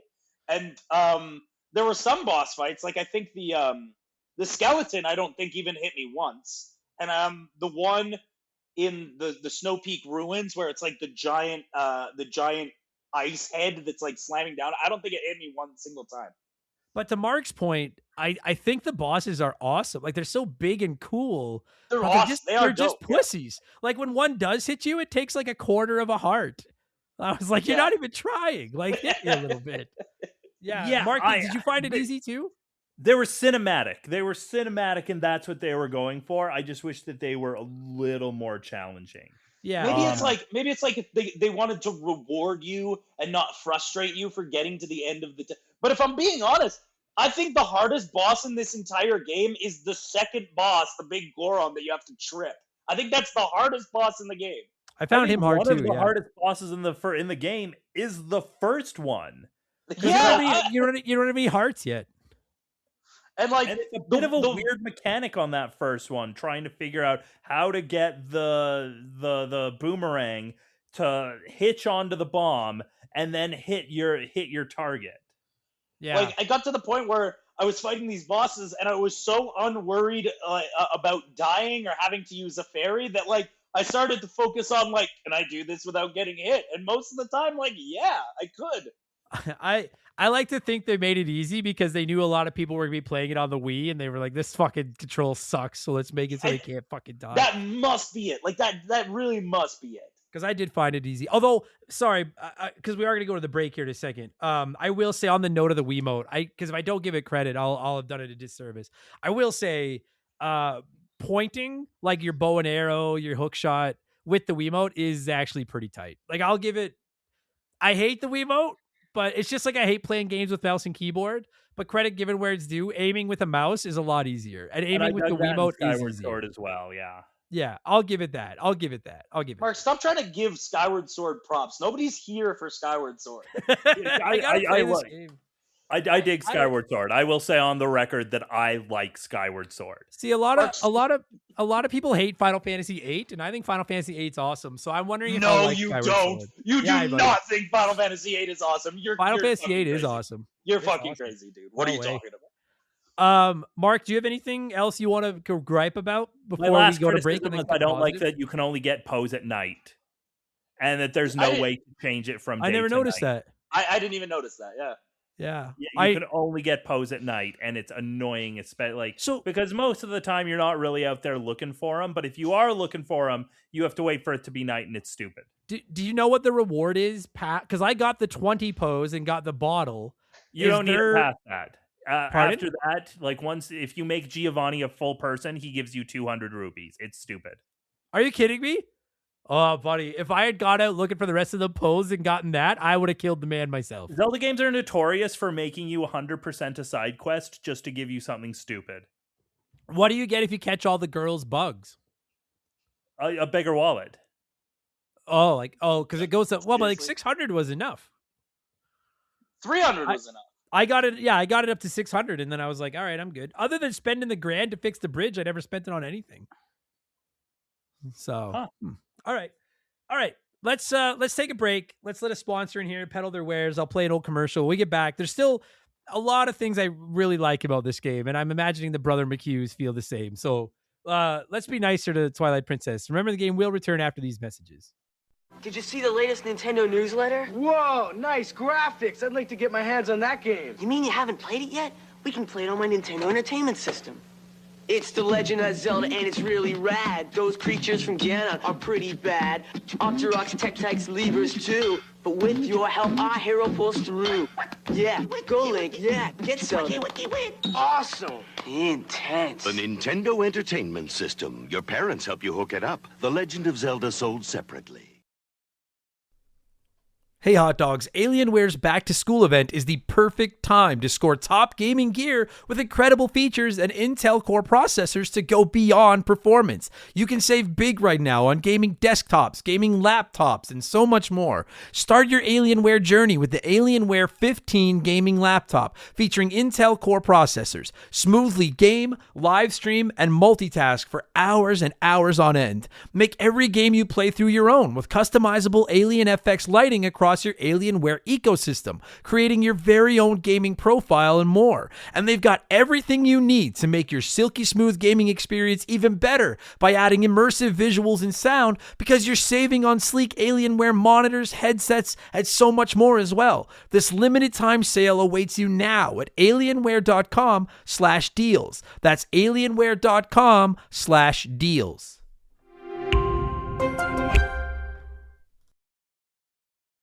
All right. We're doing the compliment sandwich. We started off being kind of nice, then we got kind of mean. Now let's go back to just being nice. I'll let you get Mark. Go ahead. You kick it off. Be nice. Dungeons in this game are among the best in the series. I'll agree. So well designed, so interesting, so like that first dungeon where you have to save all of these monkeys, and then the monkeys gradually find ways to help you throughout the dungeon. I thought that was brilliant. Each one of because the game is clearly supposed to be this weird hybrid mix of Ocarina of Time and Link to the Past. You can kind of see where the inspirations lie there. Yeah. And they lean into it, and they're like, okay, this is what those games did well. We're going to do that and more of it. You know what I really like about the design of the temples in this game is that in other Zelda games, it's just like you'll come across a temple and you'll be like, well, what the hell was that doing there?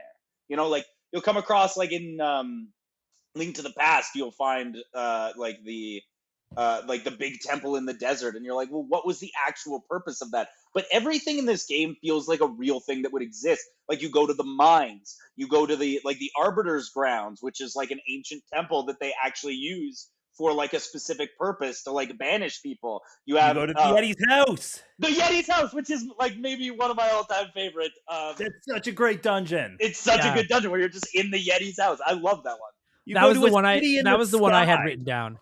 That was the one I wanted to shout out. I agree with you. Like, I think this is the best batch of dungeons in any Zelda that I have played personally. And in particular, the Yeti's house is quite possibly now my favorite dungeon in any Zelda game ever. I thought it was incredible. And see, I really like that one, but if I'm being honest, the Arbiter's grounds, I think, might be my favorite Zelda, or my favorite dungeon in any Zelda. I think it is like a perfectly designed temple. It is fun to play, while it is as equally intriguing to continue to play. It's huge, and it's huge, and it introduces this kind of interesting thing where you find the pose at the beginning that you kind of had to do in Ocarina of Time, and you finish that, and you're like, okay, we're gotta be near the end of the dungeon. And then they introduce the second half of the dungeon where you have to do you have to do these puzzles with this spinner, and the spinner is really cool.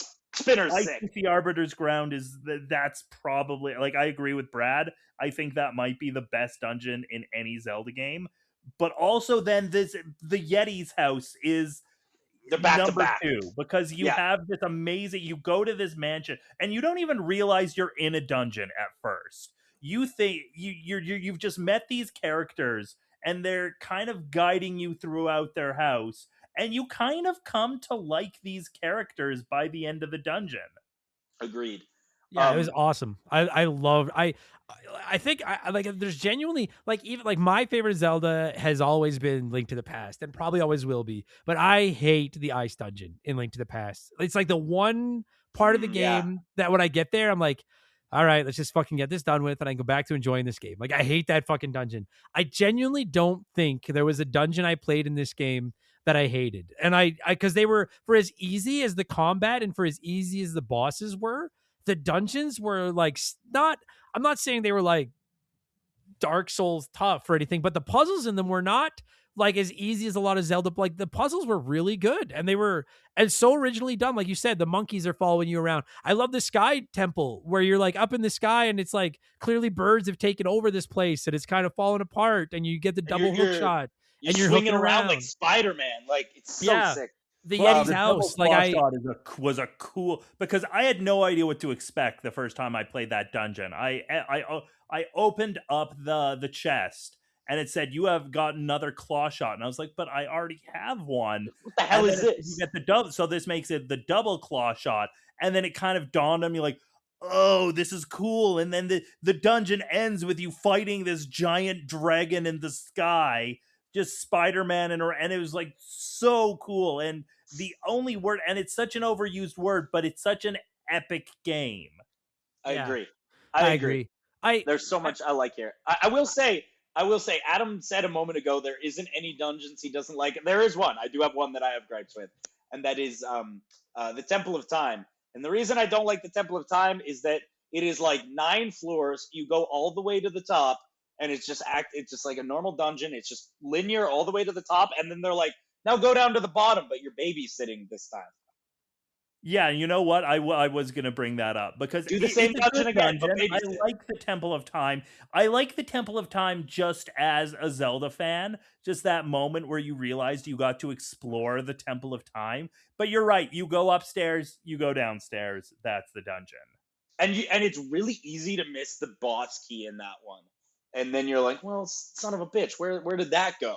And you have to go, because I did find the compass, but there's still 9 treasure chests in this fucking dungeon, and 1 is the master key, and 8 are rupees, and I don't know which one is fucking which. But even with that gripe, like, it's actually not even a terrible dungeon. It's just the worst one among this batch. Sure. No, I thought they were great. I should have brought this up in the first half. It's not even like it's not a major complaint because it's not the first Zelda game that's guilty of it. But I will say, dude, by the end of the game, you have an awful lot of items that you don't really use. Yeah, like an awful ball and chain. Like basically, yeah. Like by the end of the game, I basically had the double claw shot always equipped on something. I eventually gave up on having a potion equipped because I was like, I'm never gonna need this. I'd rock my bow. I'd usually have my iron boots. And then 1/4 item. But like there's the ball and chain, the slingshot. You don't really need the boomerang again until the end. You don't really need your bow and arrow that often. I bought this fucking weird owl mask from that ugly kid, and I don't know what the fuck it does. I bought it. It's like a sniper. It's like a sniper, yeah. Scope. Oh, I never used it. I tried it a couple times. I was like, I don't get it. It was really helpful going into the Arbiter's Grounds because you kind of have to sneak up on these bokoblins. Because if you kill them before they notice you, then all of the bokoblins stay sleeping in the tent. But if the guards notice you and wake up, then they start running out of the tent. So if you kill the watchman, you can just sneak by. Oh, I see. That's a little bit of Breath of the Wild. This is also what I did. Yeah, this is also what I did. It does give you it gives you a lot of items, and again, like, it's everyone that's listening to this that's played a Zelda game. That's what you do when you go into a dungeon. You get a new item, and it's usually not totally useful after the dungeon, but I really found a stockpile of. I thought the ball and chain was like so cool, and then I never used it again. Yeah, me neither. I do like the item wheel, though. I will say, like, I like the item wheel. I thought that was a really visually interesting way to display your items and pick up your items. Yeah, I like that. I agree. Yeah, it was pretty sick, pretty easy to use. On the note of just like visually too, like I mean, as it should have been at the time, it was the best looking Zelda game up to that moment. And like I played the Wii version on a CRT, and I gotta say, bro, like in 2026, game still looks really, really good. Yeah, Like it is a yeah. like if they were trying to use this, I mean, because this was a launch title for the Wii, if I remember correctly.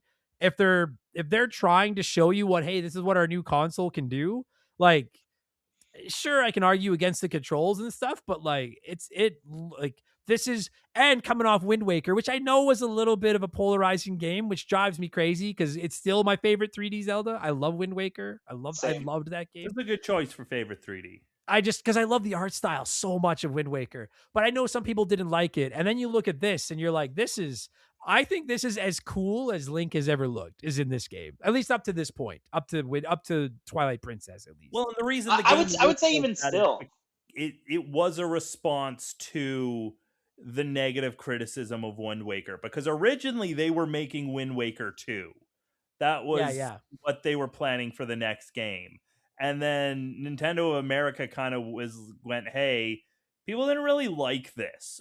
Could we make like another Ocarina of Time or something? And then that's why they made this. It's crazy because I remember when Wind Waker came out, people were like, the big criticism people had were that the graphics were really bad. But if you look back on like the entire GameCube library, that's probably like the best aged game visually. It is the best looking game, yeah. Yeah, I love Wind Waker. But I was really impressed with the graphics in this game. Like I just thought it just looked crisp, and even all the big monsters looked really, really cool. Yeah, even when you go into the I'm gonna call it the Twilight Zone the rest of the way. Even when you go into like the Twilight Zone, and everything almost has like a little bit of a fuzz to it. And I actually think it looks, I don't know if that's intentional, if that was from playing it on a CRT, but I actually thought it looked really dope. Like yeah, I just really like I really like the art style of this game. I mean, maybe that's why there wasn't more in it, because of how detailed everything was. They couldn't have more in it. Maybe, I don't know. Because it looks fucking crisp as shit. I did like how they took some big risks with the design of this game, in that there is this kind of Lovecraftian feel to a lot of the, like, especially in the Twilight realm. Just to a lot of these monsters, like I think Lovecraftian. Yeah, that's a great description. What is that? Like these monsters that you have to fight, and their heads are kind of these flat surfaces, and they've got these just long black, like they're monsters. There's nothing else. They have tentacles coming out of their faces. Or when you're in the city in the sky, and all of these bird people, they're birds with human faces, and it's weird and it's off-putting, but it's interesting. Oh, I will say I did not like the birds with faces personally. I literally just Googled the term Lovecraftian. I had never heard of that term before. Neat. That is what they are. Yeah, that's totally what they are. Wow. I learned something today. Look at you guys. I knew the McCues would teach me something about fucking culture. You always. This is an educational podcast now. Neat. I also like the birds, but I like the blobs too. So good teaching. I agree. I like the design of a lot of the. One thing we haven't even brought up yet is the fact that Link turned into a wolf. And wow, how have we gone 59 minutes and not mentioned that? I know. I gotta say, in the first half of the game, I was really disappointed in the way they implemented it, because I was like, so I really just turned into a wolf to hunt fucking zombie bugs. But then in the back half of the game, where you can flip anytime you want, and in most dungeons you have to flip back and forth, I quite frankly just think the back half of this game is vastly superior to the front half by and large. I would agree to that, but once you can agree to that, like as far as the in-between parts of the game. Because a lot of the cooler stuff that you do in this game happens in the second half. Yeah, but I love the mines. I love I love the water temple in this game. Me too. Dude, I was also going to say it. I can't believe it, but I love the water temple. Yeah, the big stair slides and the big stair slide and everything. Yeah, I like it. It seems like it's going to be annoying. That you have to figure out the way this dungeon works in order to get water from one end of the dungeon to the other, and it's just so cool. But really well implemented. I was just like, and this is something that stuck with me from the first time I played it when I quit the bucket tutorial. I was like, how the fuck do you give me such a badass mechanic as Link at any time can just turn into a fucking wolf and then not build dungeons around the ability of swapping back and forth? And then in the back half of the game, they do. And it leaves such a strong impression by the time you're done, because I actually had forgotten that in the front half of the game, I basically spent the whole game as a wolf just looking for bugs. And then in the back half, it's like solving, like in the Yeti house and shit, like you're literally solving puzzles where you turn into the wolf and use your sense and dig around. Then you turn into Link and fucking use your abilities. And I was like, if I could change something, I actually would have liked to have seen, like, right out of the gate, let you go back and forth and use it for all the dungeons, because I just think it's such a cool mechanic. I have a theory about that, actually, that I've just come up with now, and I'm pretty sure it's right.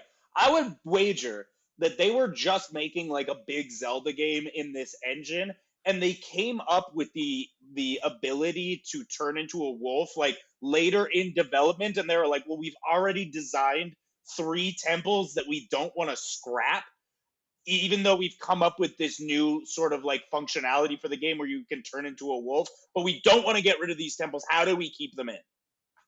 Yeah, maybe it's better than anything I can come up with, because I just don't get, like, it's I mean, if you think there's something different, I'd love to hear your thought. Like, to me, it is unquestionably the coolest mechanic in the game. It literally sold me on the game, like watching the trailers, and I'm like, holy fuck, Link can turn into a wolf? That's like the sickest thing in the world. And then he never fucking does anything with it. And then in the back half, it's like the whole thing is about going back and forth. And I love Switch, and I love how easy they made it to switch back and forth. The load time is seamless. Like, if it had been a real hassle to do, I think it would have ruined it, but it wasn't a hassle. It was just awesome. One thing I did find kind of annoying is that you could only use the warp points when you were a wolf, but if you were trying to warp somewhere and there was people around, Midna would be like, you can't do that. We're going to freak people out if we transform here. Yeah, so that you have was to annoying. go and find a stupid corner to just like stand in so you can warp. It's just like Newman from Jurassic Park. You didn't say the Yeah, magic that word. is what it was. And I was just like, come on. I need to warp. We all know I'm warping.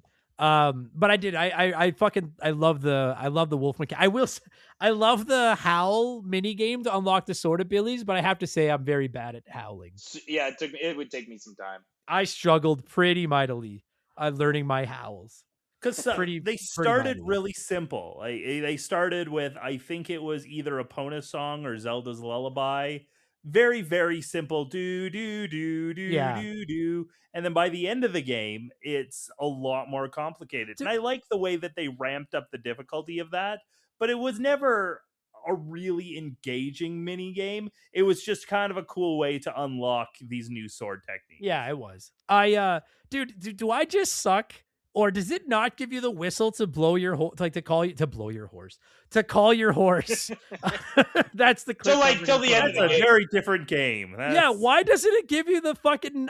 They gave me that fucking horseshoe shaped whistle right at the end to call my horse, and I was like, where the fuck was that for the first 30 hours of the game? I don't need this now. Like, I was like, now I can teleport wherever warp I need to go. anywhere. Yeah, like, where were you when I couldn't warp everywhere? Oh well, minor thing. Speaking of mini games, because the howling thing is kind of like whatever, like you said. I didn't do a ton of it other than when I had to catch the cat and when I had to catch the red fish to hunt down the Yeti. But I actually, as I gotta say, man, I hate the Wiimote, but fishing with the Wiimote was actually pretty dope. Because That seems like it'd be fun. I really like the fishing, like that fishing area in this game. No, okay, so that's where I looked it up after I finished the game. That's where the 4th bottle is, right? Yeah, it's that hidden weirdly in the corner there? I never found this I fished, but I never found this like fishing hole where this 4th bottle was. There's a waterfall and where there's a bridge, and it's nowhere near the center of the lake. It's kind of, you don't even have to be in the boat to get there. Okay. It's kind of, there's a bridge and right in front of a waterfall, and it's there. Oh, I never did find it. But then I also realized going the last couple of dungeons of the games that I was like, I don't think because I'm a bottle Nazi in Zeldas, and I was like, I really don't think I'm going to need that 4th bottle. These And potions are like you don't. past their expiration date. I'm still carrying them around. I don't think I need a 4th one. But I like the fishing. When you do it with the Wiimote, you cast with the Wiimote, and then once the lure like goes down, you pull you hit the thing to like catch the fish, and then you actually take the nunchuck and turn it like a reel to like reel it in. Oh, that's sick, dude. That's actually awesome. And I was like, I hate to admit how much I enjoyed doing that. It was that really is fun. cool. I do like that. But you know what? That is novel fun. Yeah, because you don't do that with the other versions. You just reel it in with the controller. Just smash the A button. I mean, maybe you could do that in this one, but I was like, no, this is way better. Like reeling it is actually pretty dope.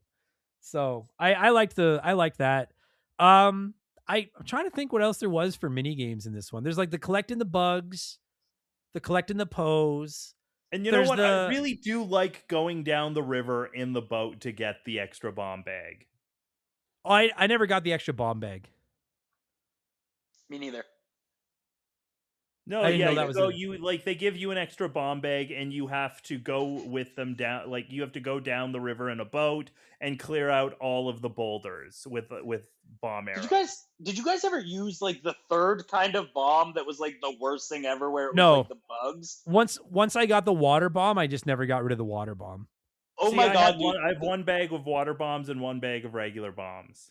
The 3rd bomb, I think I bombed myself more than anything with it. I thought it sucked so bad. What was it? I remember him selling it, but I never bought it. It's like bug legs, and you have to put it down, and then it like runs around before it explodes. But I found that it was always running into me.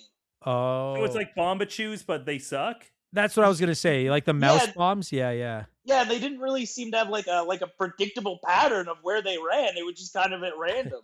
It's like, oh no, I need the bomb to be there by the wall with the cracks. Where are you going? I'm not ashamed to admit this. I wait because I'm finding in this game that I'm like, rupees basically have no value because I don't need them. I've always got them. So you know the hook shot game where you upgrade your arrow quiver, and then he gets all spiteful and makes the bigger one. I can't even tell you how much money I wasted trying to beat that second one with the single hook shot, not realizing at some point later in the game I would get a double hook shot. And I could never beat it. And I was like, I felt like a fucking scorned customer at the fair, like trying to win a carnival game. I was like, I will beat this fucking thing. And I could not beat it. And then I knew all I was going to get was a bigger arrow quiver that I didn't need anyways. But then finally, once I got a hold of the double hook shot, I almost left that dungeon to go and fuck up that guy's arrow game. Because as soon as I got it, I was like, oh, you're going down, buddy. You're fucking done. When I get back down there. Oh, man. I fucking massacred that guy's fucking game. I hope he fucking thinks about me when he puts his head down at night, that piece of shit. I wasted so much money in that fucking cage. And I could not. And I came so close to beating it with my single, and I couldn't do it. You know what? I will say, I think this is the best castle town in any Zelda game. Yeah, it's a pretty cool castle town. And I like that there's unique characters, yeah. And I like that there's just like a straight up bar. They're like, yeah, if you don't know where to go to the bar, look at the map, we'll tell you where to go. Yeah. Like there was a fortune teller, and I was like, I don't even need you. Like, I don't think I ever used the fortune teller. Me neither. I like Agatha as a character, like the bug girl. I think she's like such a cool character. Yeah, she was cool. I never did end up getting all of her bugs, but I got enough. Oh, you know what else I love? And like this is just like such a tiny little thing that I love so much. I love that when you turn into a wolf, you can like talk to the animals. You can talk to like the yeah, that was rad. Yeah. And the cats are never like, what the fuck, you're a wolf. They just kind of tell you what's going on with their day. Yeah, they don't care. Yeah, that was pretty rad, actually. I liked that. And that fucking doctor in the town is such a piece of shit. Useless fuck. Oh, man. I hate that fucking guy. Is there anything we've missed, guys? Like, I mean, I'm sure there is, but there's we haven't really talked about that there are people yelling at their fucking phones right now, being like, "Talk about this." And every episode. Wait. We haven't talked about the fact that this game has like a really unique sword fighting combat system where you like unlock the different moves and then like you can. I actually loved this part of the game where you got the different moves to fight, and then like it made like the fights with the Dark Nuts like really fun, because I found that in most Zelda games, Dark Nut fights I find annoying. But like being able to employ, like I would hit them usually and do like the helm splitter, jump over them. I'd hit them with the shield, jump over them. I do the rolling one. Do you guys do the rolling one a lot? Oh yeah. Oh yeah. Oh, These I are think clearly these are clearly two gentlemen that did not play the Wii version of this fucking game. I really like the insta kill move. Yeah, dude, it's super fun. Where you're like you don't even like have your You sword just have out to and play chicken with the characters. I any of them that required me to swing the nunchuck, I hated. I did use the one where you'd like double jump to the left and you'd roll behind them and then jump up and hit them. I used that one. That's the best one. Yeah, I use that one a ton. I will say that last fight, the last fight of the game against Ganon, the final sword fight, I think it's so cool, but I was a little disappointed that it really just came down to like waiting to him to charge at you and then hit A and like swing it back. Like I would have loved to have seen it be more reliant on trying to use those moves that you learned. When okay, I have a question. In the final fight, when you clash swords with Ganon, you have to mash A to kind of like push them back against them. In the Wii version, are you like waggling your hand back and forth? You just mash A. Oh, come on. Where's the fun? Yeah. You can like you can hit A or you can swing the Wiimote. Like when you do the fight against Princess Zelda and it's the like Zelda cliche throwing the ball of energy at you and you ping pong it back and forth. I was swinging the Wiimote for that. Like, but yeah, fighting Ganon, it was just mash A. But that's what I'm saying is like when you fight the knights in the game and stuff, you have to use all your different sword moves. I was really expecting it to like make me use all my different sword moves to defeat him, and instead it was just like it was still epic to have this like big sword fight with Ganon. But then it was like just stand there and wait for him to come at you and then hit A and then over. Like I would have liked to have had more strategy where I had to like duck and dodge around him and stuff. You know what I mean? I really was just helm splitting him over and over again. Yeah, so I definitely still used my sword moves in that final fight, but they weren't as useful as they were in like against the Dark Nuts. Mm-hmm. Agreed. Or even 100%. Like, oh, you know who's a character I love in this that we've not brought up yet? It's King Bokoblin. Oh man, I think is a cool character. That's a wild one to like. Which one? As we're going out, with the fat green orc guy. Yeah, where you fight him a bunch of times throughout the game, and the last time you beat him, he just kind of goes, "I only follow the strongest side," and then he leaves, kind of implying he gives you a you're key. stronger than Ganon. Yeah, and gives you a key.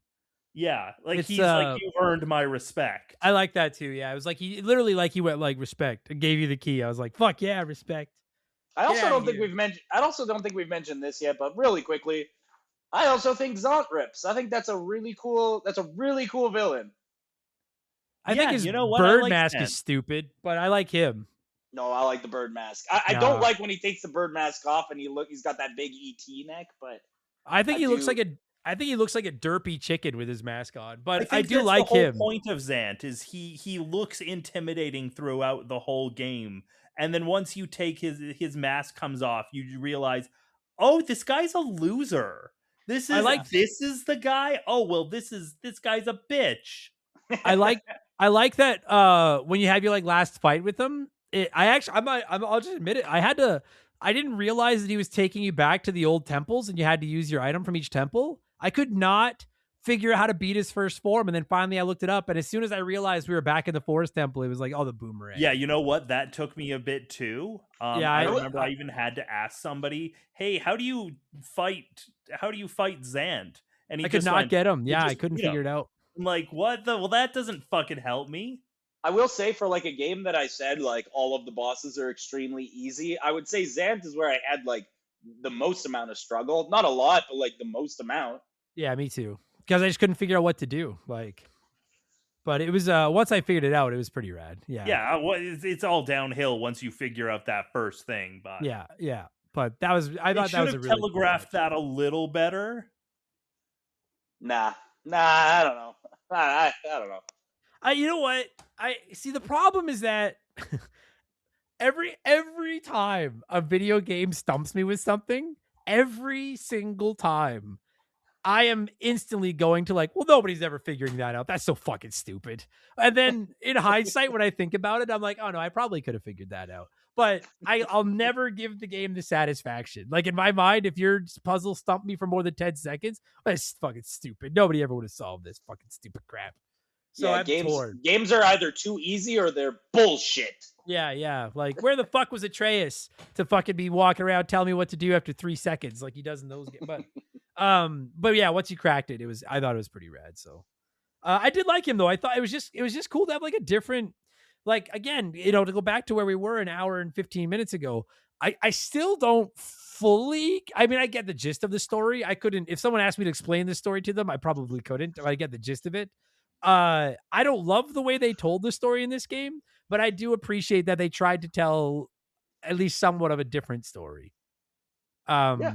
I appreciate that. There's, I guess, really, guys, like, as we're kind of bringing the plane in for a landing, like, I really like the game. My biggest gripe with the game, and the thing that will keep it out of probably my top 5, is I thought the pacing was just fuckery. And like, I have very little interest in playing this again anytime soon, because I know there's 30 really fun hours, but I know there's 7 or 8 hours that are just going to irritate me again.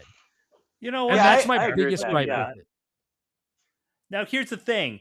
Every time I've played it, those 7 hours get shorter. So every time I play the game, it's like all killer, no filler. But I'll get that. Yeah, sure. The first time you play it, there's a lot of bullshit. And if any of you listening have ever tried to play it and given up in the first 3, I on my dog's soul, it does get better if you get through that fucking first 2 or 3 hours. I promise. But yeah, and like I agree with you. Like, this is like functionally like an extremely good game in my opinion. Like, it is truly one of my favorite Zelda games, but I wouldn't put it in my top 5 favorite Zelda games. There's just too many like little things, and all the little things are more like annoyance than bother, I think. Yeah, I agree. But when it's good, it's great. Like, it's not as good as Wind Waker or Ocarina, and you can tell the game was kind of built on the bones of Wind Waker.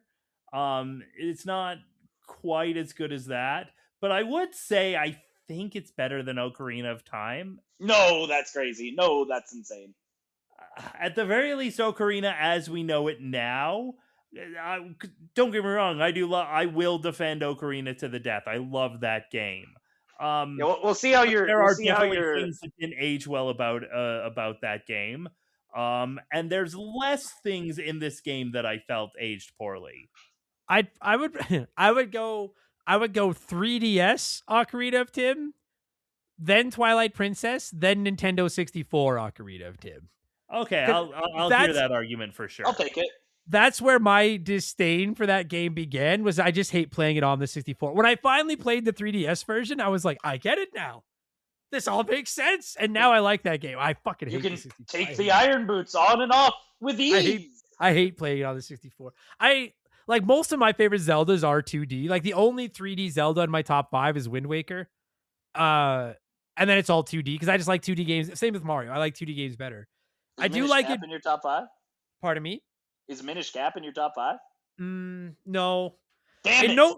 In no particular order, because I have to do a Zelda ranking episode someday. But in no particular order: Link to the Past, Link Between Worlds, Link's Awakening, Oracle of Seasons, and Wind Waker are probably in my top 5. Oracle of Seasons in top 5. That's so interesting. Because I love the 2D. I love the top down. Like, I just love that. I would, same as Mario. Outside of Mario Odyssey, there's not another 3D Mario in my top 5 Marios either. Like, I just prefer my games 2D. That's just. I'm not trying to pad the runtime, but like I guess I gotta ask, like, what is it that you think makes Oracle of Seasons better than Oracle of Ages?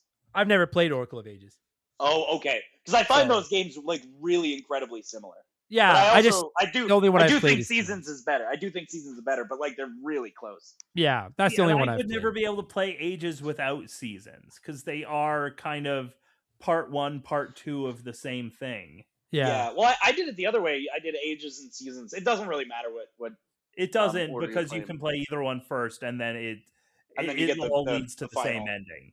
Yeah, they're cool though. I like them. I just as far as 3D Zeldas go though, I mean, I'm not gonna say I'll never play this one again. I mean, admittedly, if anything's gonna, the only thing that would ever stop me from playing this again is the fact that it's like a 40-hour game.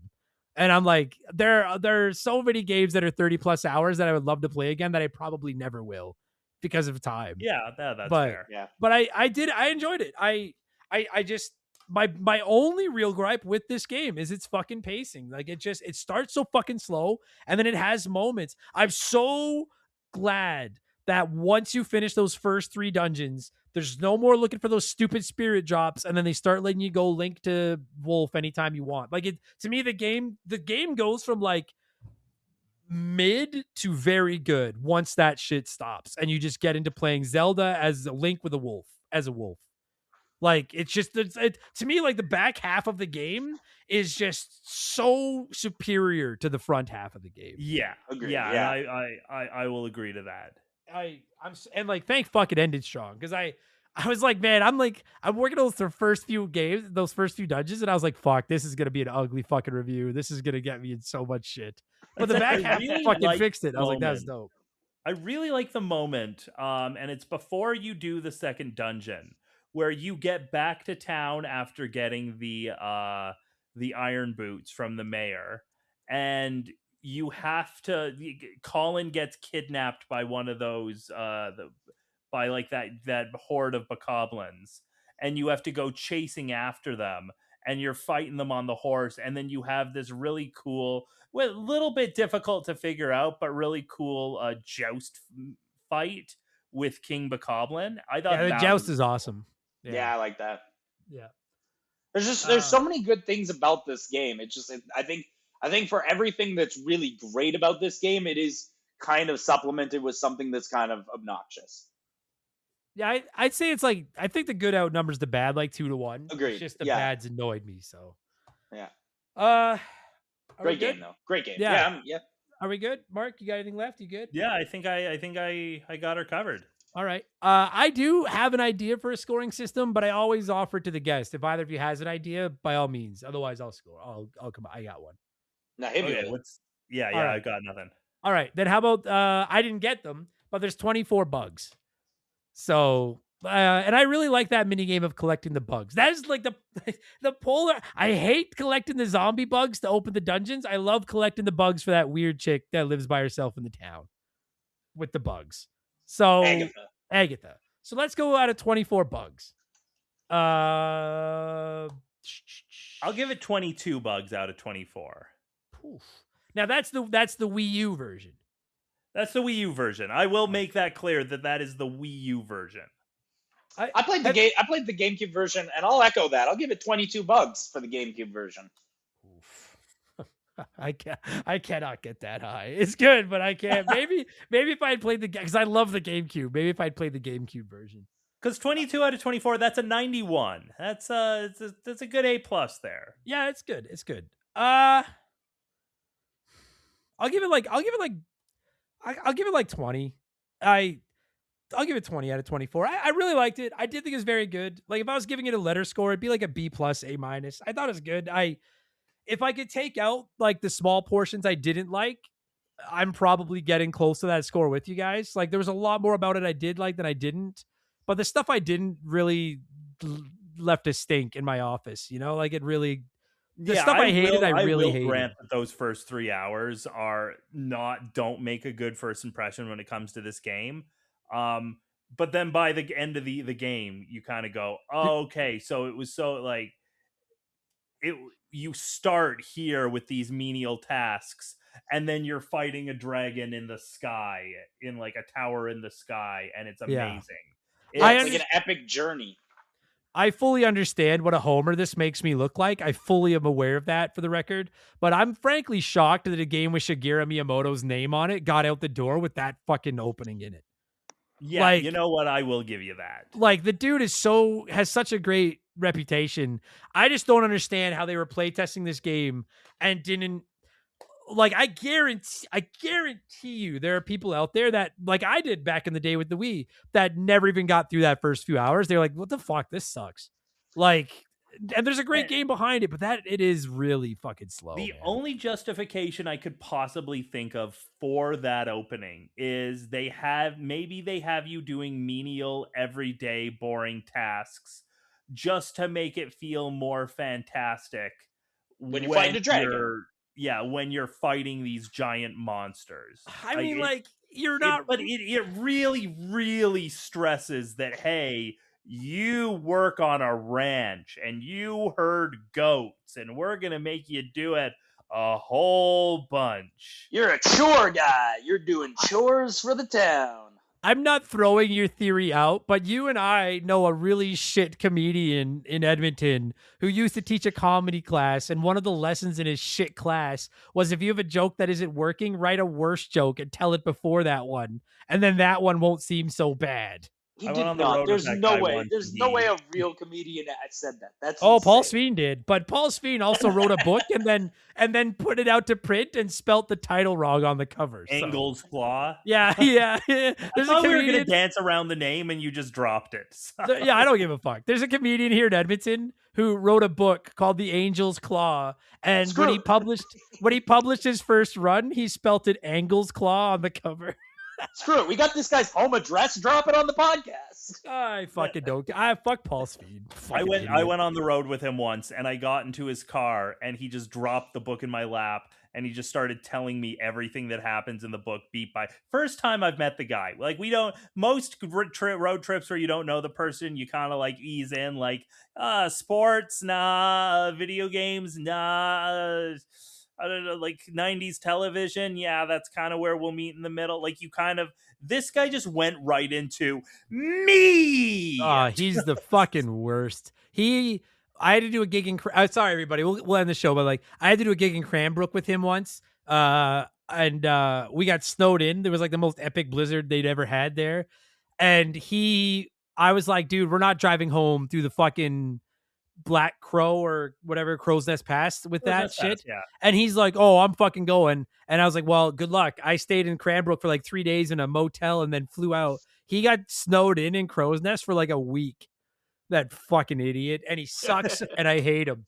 So fuck Paul Sveen and his stupid angle claw. I don't think I have quite the same fire. I'm just it was weird that he was telling me about how angels were jerking off onto each other in the first chapter. But I didn't hate the guy, but also he never made me drive through a blizzard. So he can fucking suck my ass. I thought it was angles that were jerking off onto each other. Yeah, with their claws. All right, we'll call it an episode here. That was fun. I wasn't sure how the 3-headed dragon would work, but it worked. Appreciate you guys doing this. Plugs. Bradley, tell the people about your life. Absolutely. You can check out what I'm playing on my Instagram, where I've been logging every game that I've beat for the last 5 years. And just that's it. That's all I do. It's more for me than anyone else, but I have fun doing it. That's the Gaming Odyssey on Instagram. The Gaming Odyssey on Instagram. Come check it out. Hang out. Throw me a message if you are interested in the games I'm playing and want to chit chat about them. I don't care. Do whatever you want. There, Mark. I tell the people what you do.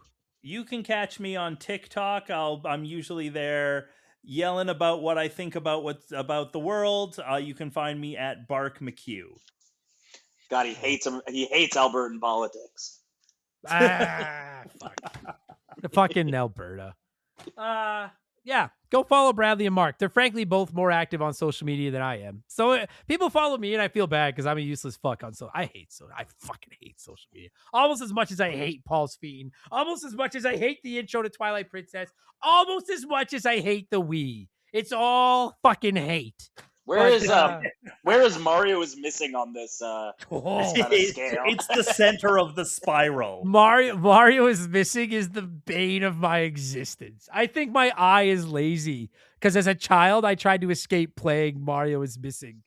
I hate that game. Your eye was totally fine until you played that. That game was what ruined my eye. That fucking game. Anyways, Mark and Bradley, appreciate you guys taking almost 2 hours of your Saturday night to talk video games with me. That's how cool us fucking old guys are. We sit in the outside and play video games and talk about them on the internet. I don't know. Bradley, I don't know when I'll talk to you again, but I'm sure I'll talk to you soon. Mark, I will talk to you in a couple of days for Monkey Dishwasher. Sweet.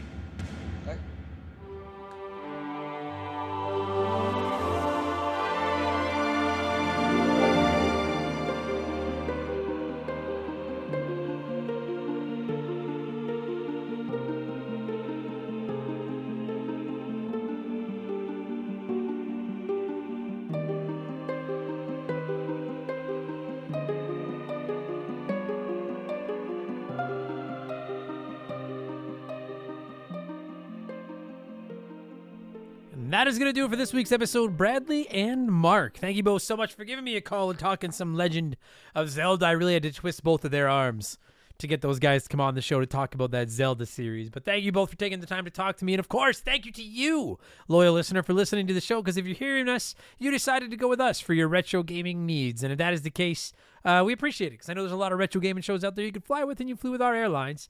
And we won't forget that anytime soon. If you like the show, leave us a good review. I don't know what they accomplished, but they neutralized the bad reviews. If you didn't like the show, you probably didn't make it this far. Don't leave us a bad review. Just fucking go listen to something else. That's what I recommend. And if you want more of these, you know the plug. Patreon.com/rememberthegame. $3 a month is all it's going to take to get you in the door.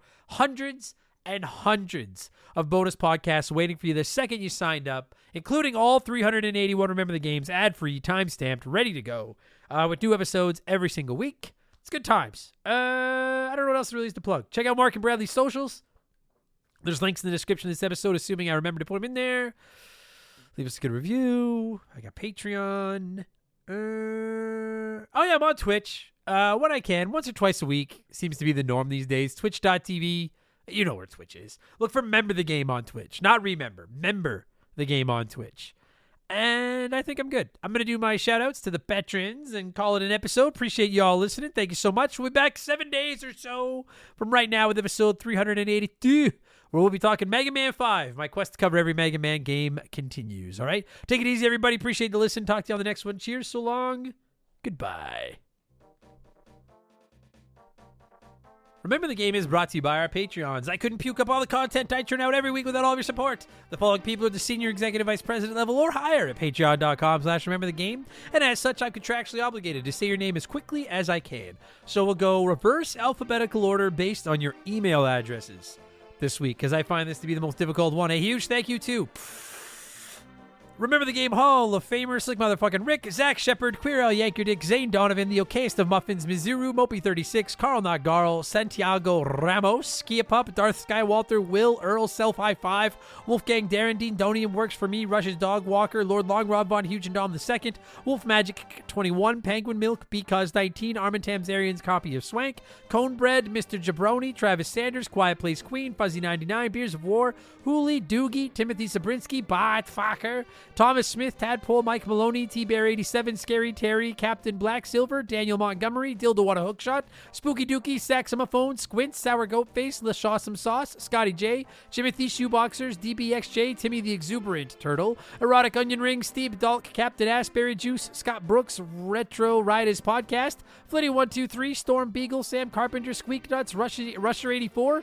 Madam Nutsitch, Wyatt the Surgeon Who Isn't a Surgeon Row, Rob Lindsay, Monstrous the Boner, Northern Brian Richmond, Titan 420, Handsome Major Angus McZongo Esquire, Big Daddy Randall, Siegfried, I Swear My Name is Ray, Horror Wars Podcast, Randy Barrage, Michael Barjudina, Heat Smeals, Lotus, Cannon Fodder Games, Ryan Perry, Lord Palmerston, Wilco Bear, Frosty Beat, woo, Frosty Bear and Wilco. There's no beats. I don't know what I'm doing. Frosty Bear, Wilco, Donnie the Dude, Walter, Just James, Musty Beetle, Nick Creature, Maverick, Redline Arrow Drones, JSK Fusick, Astro Shasta, Morgan, Bitch Ass Brian, McCracken, Beef Dingleberry, Ocarina of Tim Rocks, Just Car Pranks, Lord Salazar, Savage Boosh, Batter Mousetrap Guitars, Mr. Scorpion, Proud Slurm Addict. I suck at this. Alex McIntyre, Angry Ticks, Mikey Hag, Leroy Westrich, the $100 Kid Ted Michaels, Lucas Shaman, Mark Sneed, Smith, Gabe, Aaron Lawson, Game Boy Gannon, Landon Turquoise, Caveman Lance, Postman Ryan Kinchin, Marcus Mendoza, Kevin Monroe, My Left Nut, JR Bob Dobbs, Jort King Keegs, Fill Up My Mouth with Farts, Jinxie 425, Too Much Karma, No One Cares, Stud Still Smash, Hello Mr. Thompson, Jeff Bergeron, Zombie Exy, Jordan, Chucker 22, Jonathan Breyer, Oroku Saki's Garner, Johnny from Virginia, Beaver Loverboy, Jeff Leopard, Jake Callahan, Lugnut the Big Deal, J Nasty 15, George Swan of Ridge Duva, Jake Carter, Can't Destroy Her, Max Lagroom, Jason Hoyce, Sharonic, James Juan Francesco, Bartman Forever, Isaias, Phil Lencher, Amanda Hug and Kiss, Adam is not Patrick Wall, Liquor Like Luigi, Holmes, Faded Sufferance, you son of a bitch, why? Tell me why. Diablo Spartan, Jameer Williams, Maverick Marty, Fancy Store-Bought Dirt, G9PSX, Grab Kennedy, Generic Name 238, VOS Rager, Lil Bunny Fufu 89, Catatonic Abyss, Growlywog, Frank Preeves, Shut Up, Big the Cat, E-Man Trucker, Agent Booty Pants, Please Refrain from Tasting the Knob, Flater Flav, Eric Hopewell, Eddie D 19, ID Yellow, Retro Savage Games, MacGyver 88, Retro Salvage Games. Fuck's sakes, I'm really struggling today. Jesus Christ. MacGyver 88, Joe the Sandman, Muffin Man Jr., David Schroeder, Devin Collins, The Supreme Chosa Rizzo, Decoy Man, Master Queef, Thunder Leaps, Darbles, Yes, This Rocks, Archangel Otaku, Fallen Stokiku, Cesar, Robier, Juris Dr. Mario, The Fletchman, Discount Psyop, Cody Donaldson, Chris Nethercutt, Spider Cat, Drugs Bad, okay, Christopher Brick, Christian Gabriel, Meg Shamella, Magic Money, Topher Love, 333, Chris Hill isn't scared, that could be anyone's ass, Chris Fleury, Mr. Catfister, Adam Blank still hasn't reviewed Mario Galaxy, Muncal, Chase, Cody Thompson, I am Mr. Carlos, The Maritime Musician, Mild Oatmeal, Sailor Man 82, Bula, Dabs All Day, Roger Staubach's Pool Cleaner, Elijah Burns, High Plains Drifter, Daniel Cook, General Fury, Matt Babanu, B Money, Christopher Lee Williams, Blobby, Nordak, Biddy, Dissect That Dan, Hagel Waffle, Lil Legendberry, Eldest Millennial, Brandon DeZeba, Zamatos, Andrew Wright, Pee Wee Squitters, You Heard About Pluto, Dude Where's My Game, Toby OP, Dave Thompson, Andy Hudson, Adam Blank still has a review, Crash Team Racing, A-Town, Akiris Network, AJL 2019 FTW, a dude named Adam, Adam Martinet, Just a Fish, AB Killen, Dixon Miaz, and Tyler. Rough batch of shout-outs, but we made it. Thanks for listening, everybody. Take it easy.